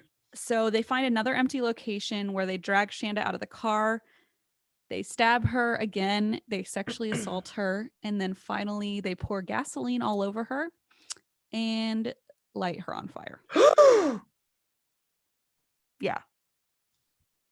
It's Oh, like every bad thing you could do to a person. It's every bad thing.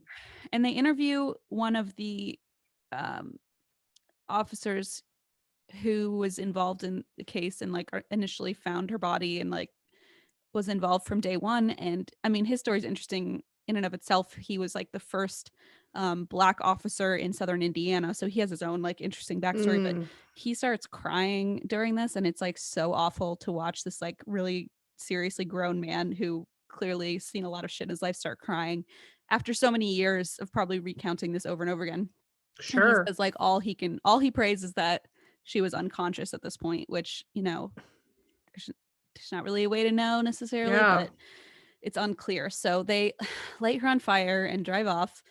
And Melinda and Lori return to Lori's house, where Hope and Tony are still waiting with their Capri Suns.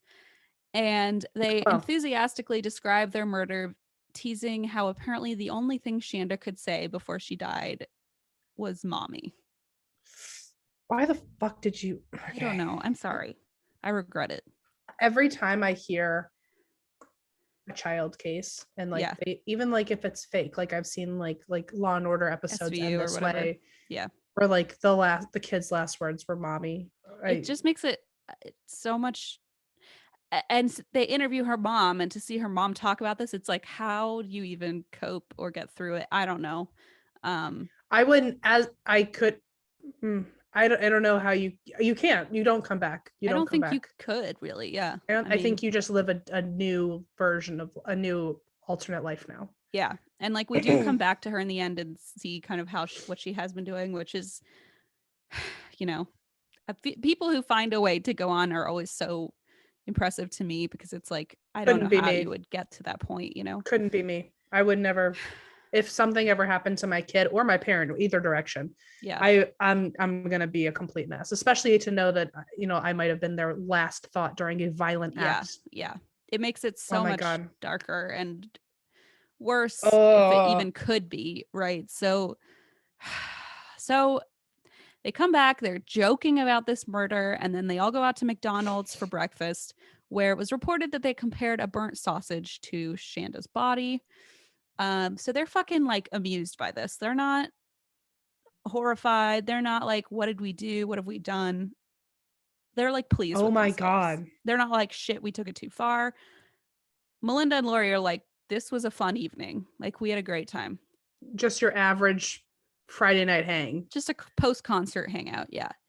So while the four girls are there eating, Mm, Steve Sharer, who's at home, is obviously panicking, realizing his daughter's not home. It's been 8 hours, so he's awake, and his daughter's not in his bed.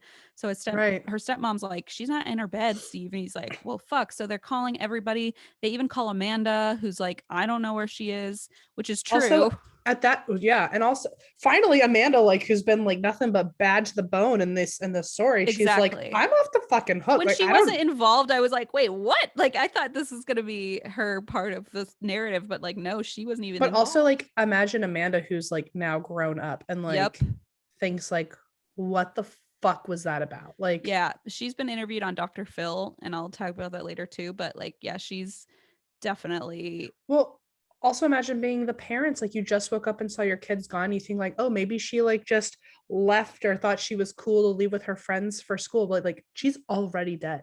Like, yeah, she's been gone since for 8 hours. Yeah. So fucking terrible. Obviously, he's calling neighbors, he's calling her friends. He eventually rings Jackie, who and makes this terrible call, being like, she's missing. And Jackie comes over and realizes that Shanda's purse is at home. And she's like, Shanda never left her purse anywhere. She even went to the bathroom with it. So mm, she's like, we need to call the police right now. So they file a missing persons report. And meanwhile, Melissa calls Amanda and says, guess what I did because I love you so wait, much. Melinda? Sorry, Melinda. Sorry, I was Melinda like, called Amanda. I was like, where are Who's we? Melissa? No, I'm sorry. You were like, Melinda. guess who called Melissa? And I went, oh, I don't even know who that is. Who Oh the my God. fuck's Melissa? No, Melinda gets home Okay. and she like calls Amanda and is like, guess what I did for your love, basically. Motherfucker. And Amanda later said in a Dr. Phil interview that because Melinda was sort of like talking about this in a serious tone and then kind of bursting into hysterics, that like Amanda wasn't sure if Melinda was just like joking or was like sort of trying to sound scary. Like she like couldn't wrap her head around like that Melinda would Sure. actually do this because like how could you really? So either way, Melinda made Amanda promise she wouldn't tell a soul, but it turns out Amanda was not the one to worry about because according to Murderpedia, my other favorite website, at 8:20 p.m., a hysterical Toni Lawrence went to the Jefferson County Sheriff's Office with her parents. She gave a rambling statement identifying the victim as Shanda, saying she didn't know her last name because again, she'd never even met this girl before. Mm, Naming the three other girls involved and describing the main events of the previous night. So this police office is 50 miles away from the one where the missing persons report had been made. So they don't even realize that there's a Shanda missing. So they have to call oh, around and they realize like, okay, there has been a report filed about someone named Shanda Sharer. And when the cops find out that this girl was 12 years old, they're like, fuck, because the body had been found, but it was burned so badly they couldn't tell if it was an oh my adult. They couldn't even God. tell who like if it was and so when they learn it's a child they're like Oh, obviously extra horrified because oh they my didn't even God. realize. So with Tony's testimony, Detective Howard Henry drove to the Sharer's house to tell the family. He collected Shanda's dental records to confirm that the body was Shanda's. And then Melinda Lovelace and Lori Tackett were arrested and all four girls were put in custody. Good. um, yeah, Tony's statement was pivotal, not only in the prosecution, but also in how the news kind of got around to the rest of the world. So there was not much information except for Tony's statement. So that was kind of what the news was able to cling to. And one of the most horrific things from the episode is hearing Shanda's mother say, nobody knew how to tell me how Shanda had died. So I had to learn from the news that she had been burned alive. Like that's how she found out how her daughter had been killed, was from a Oh my fucking news God. report. Yeah. Um Christine, that's wow. yeah, yeah, Oh my yeah. God. So Which, like, uh, I don't know how to process that. That I yeah. don't know. That's awful. I get why no one wanted to tell her because it was so brutal, but then I would also, Yeah, it's like still worse to find out from the news, somehow, even though like yeah, how would you tell yeah. her? Yeah. How do you tell someone that? But then also, like, as her watching the show or watching the news or hearing about it, knowing that at any moment you're about to find out the thing everyone's too upset to tell you. And Like, hearing it and being like, wait, I didn't know that before the news knew it. Like, that must just be a terrible feeling. ooh, okay. So, the prosecution declared its intention to try all 4 girls as adults. And at that point, it looked like they were going to face the death penalty. So they accepted plea bargains to avoid it. And during the hearings, that's when everything kind of came up. So Melinda's stories of her abuse during childhood, and then Lori's as well. And a year later, in February of 1993, Larry Lovelace, who's Melinda's dad, was charged with rape, sodomy, and sexual battery. He was arrested, spent 2 years in prison awaiting trial. But because of the statute of limitations, which was only 5 years in Indiana, Uh, um, the crimes had happened over 25 years ago. Some of them at least, he was basically, the charges were dropped. All but one. And so he wow. received a sentence, but was released only like less than 2 years later. So he barely got any sort, like a slap on the wrist, essentially. Oh my God. And so as for the young women, so Hope and Tony, who were sort of along for the ride, but also didn't. It's frustrating because it's like, well, obviously, like, I understand why they would be scared in the moment, but also like there were so many chances where they could have found an adult or run away or called somebody or from the Yeah, house. it's it's scary. It's hard to pinpoint my feelings on it because Yeah. obviously what they did was terrible, but I am also aware that they could have been their own victims in Yeah. their own Yeah. right because they might have been threatened into helping. Yeah. So it's like, well, how far do you place I blame? know. I know. It makes it just so much more frustrating. And like, I had a really hard time with it. And then I heard Shanda's mom say, she didn't have any sympathy for them. She's like, there's so many times they could have just grabbed a parent or an adult like at Lori's house and been like, there's a girl in the Well, trunk, see, my anything. my thought too at one point, and yeah, that's also super valid. Like if I maybe they because their brains weren't fully developed, they couldn't think that far into how to get themselves out of that. Hmm. But my first thought was when they were going to go knock on Shanda's door and Melinda couldn't be there. Like, why didn't two of them be like, you need to fucking run? Like, you need to Well, call the because they police. remember at that point, they just thought like Melinda had said, "Oh, we're just gonna scare her," like, which Oh, obviously isn't good either. But like, I think if they knew we're about to stab this girl to death, like maybe right, they right. wouldn't have. But I think it was almost like, oh, they never imagined it would get that far, and then it got out of And then all of a control. sudden they were out in the woods with someone with a knife who was Yes, ready to kill someone. and like if they could do that to her, they could do that to me. But yeah, they Um, could have, the dad was right there. They could have said something because they were waiting at the house for the two of Yeah, them were and like waiting at the I don't house. know if there were parents there. I don't know that. I was just joking about like the No, parents I know. walking in. So I don't know that there was a parent. So But it's there was probably a phone in the house they could have yeah, or called or something. something. There, And when they yeah, I found can out get that it. she's in the trunk alive, like hopefully Yeah. something kicked in and it's hard. It's hard because like I want to be, I want to understand the point of like, well, the peer pressure, the fear, their children. But then, if it were my child, I think I'd be like, why the fuck Oh, didn't of you say course. anything? So Of it's like a course. really hard line to kind of draw. But for what it's worth, Tony and Hope got lighter sentences. One of them got 20, one of them got 35 years. And Tony was released in 2000 after serving 9 years. Hope served 14 and got out in 2006.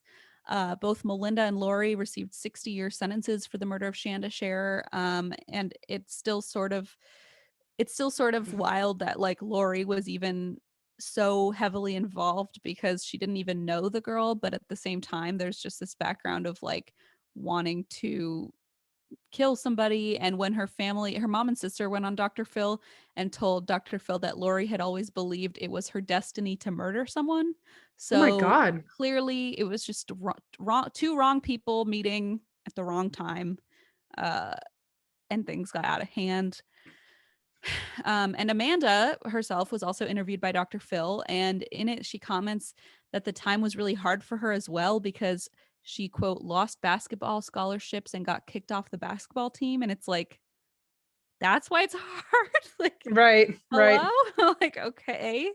I guess Sorry for I your guess I loss. get what you're saying though. Like it affected you even though you didn't do anything that wrong, I guess. But like, okay, okay. I I guess. guess. I don't Yeah. know.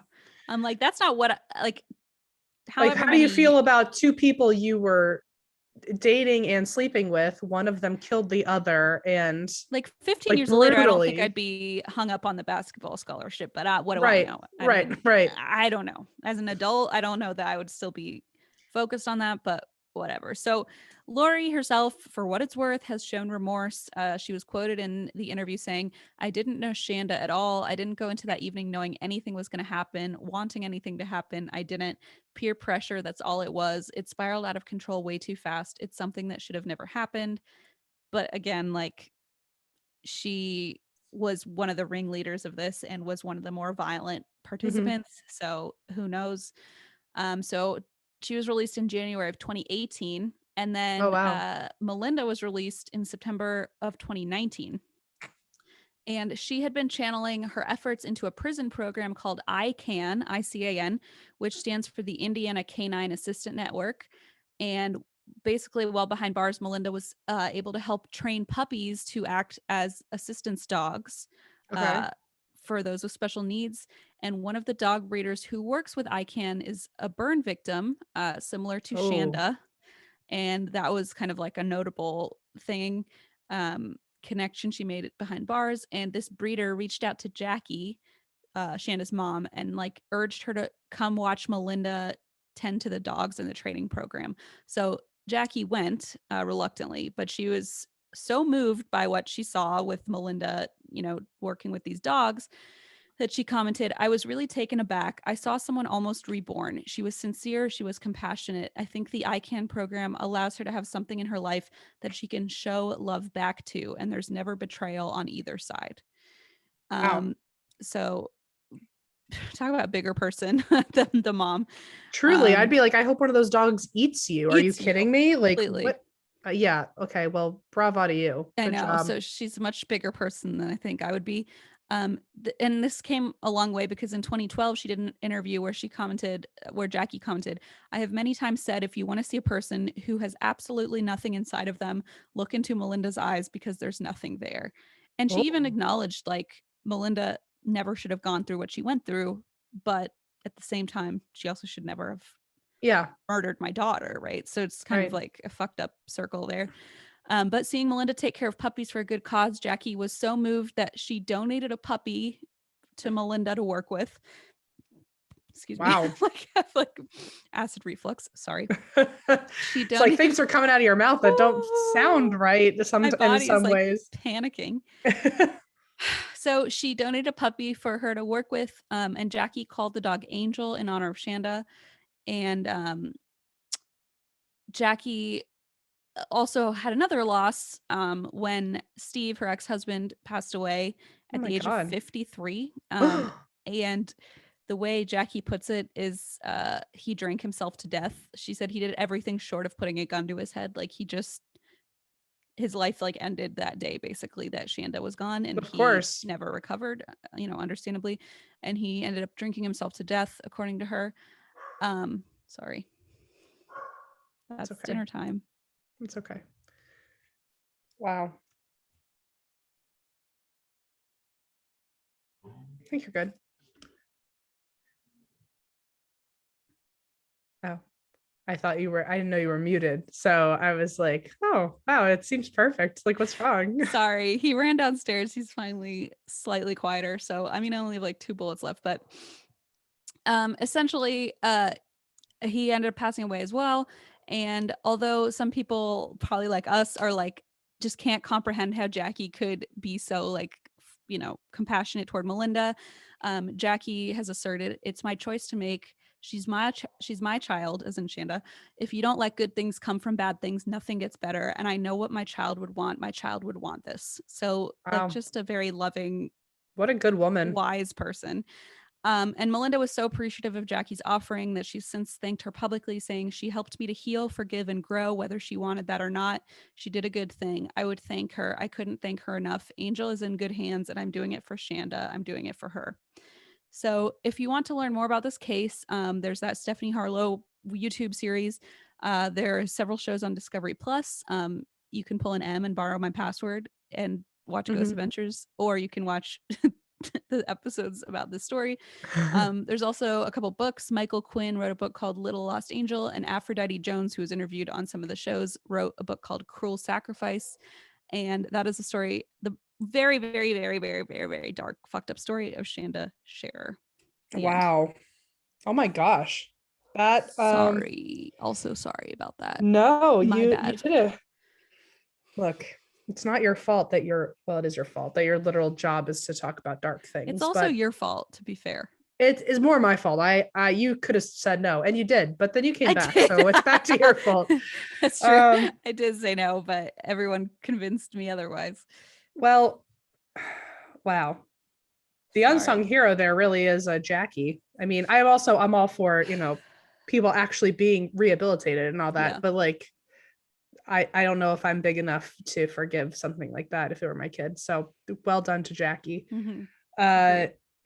In a very desperate shift to bring up positive information. Yeah. If you like spooky stories, but you don't need true crime, you're more into the cryptid thing, we have our poetry slam coming up. If you're like done with me right now, I get it. If you would like to tell us your own stories instead of hearing really dark stories about other people, and your story happens to be the time you witnessed Sasquatch or Mothman or the Loch Ness Monster, then please send in your stories or your own cryptid slam poetry if you'd like.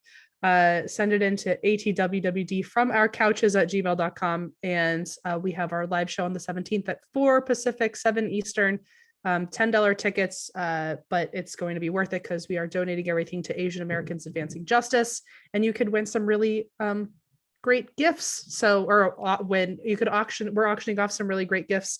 So, and what's the link for tickets again? I don't have it pulled up. The link for our tickets, if you just go to any of our socials, it's in the link tree. It's like I think there's a bit.ly too. Oh yes, bit.ly. It's ATWWD Cryptid Slam. Yeah, so bit.ly/ATWWD Cryptid Slam. You can also go to, and we're very excited for it. So if you want to, you don't have to contribute to be a part of the show. If you just want to come watch, you don't even have to bid on anything, but it'll be a good time either way. Sorry for such a drastic shift from something dark into this. I'm just to force it. Desperately trying to end this on a higher note. So thank you to everyone who listened, and also I hope you come to our Cryptid Poetry Slam virtual show and charity auction. I promise there won't be any of sadness. It'll be much more happy. If you like happier, creepy but uplifting. If you like creepy happy things, please come. Maybe even dildos. How do you feel about dildos? If you like a good dildo, there you have it. Or there you have it. Come on down. Shrug emoji. We'll be there. And that's why we drink.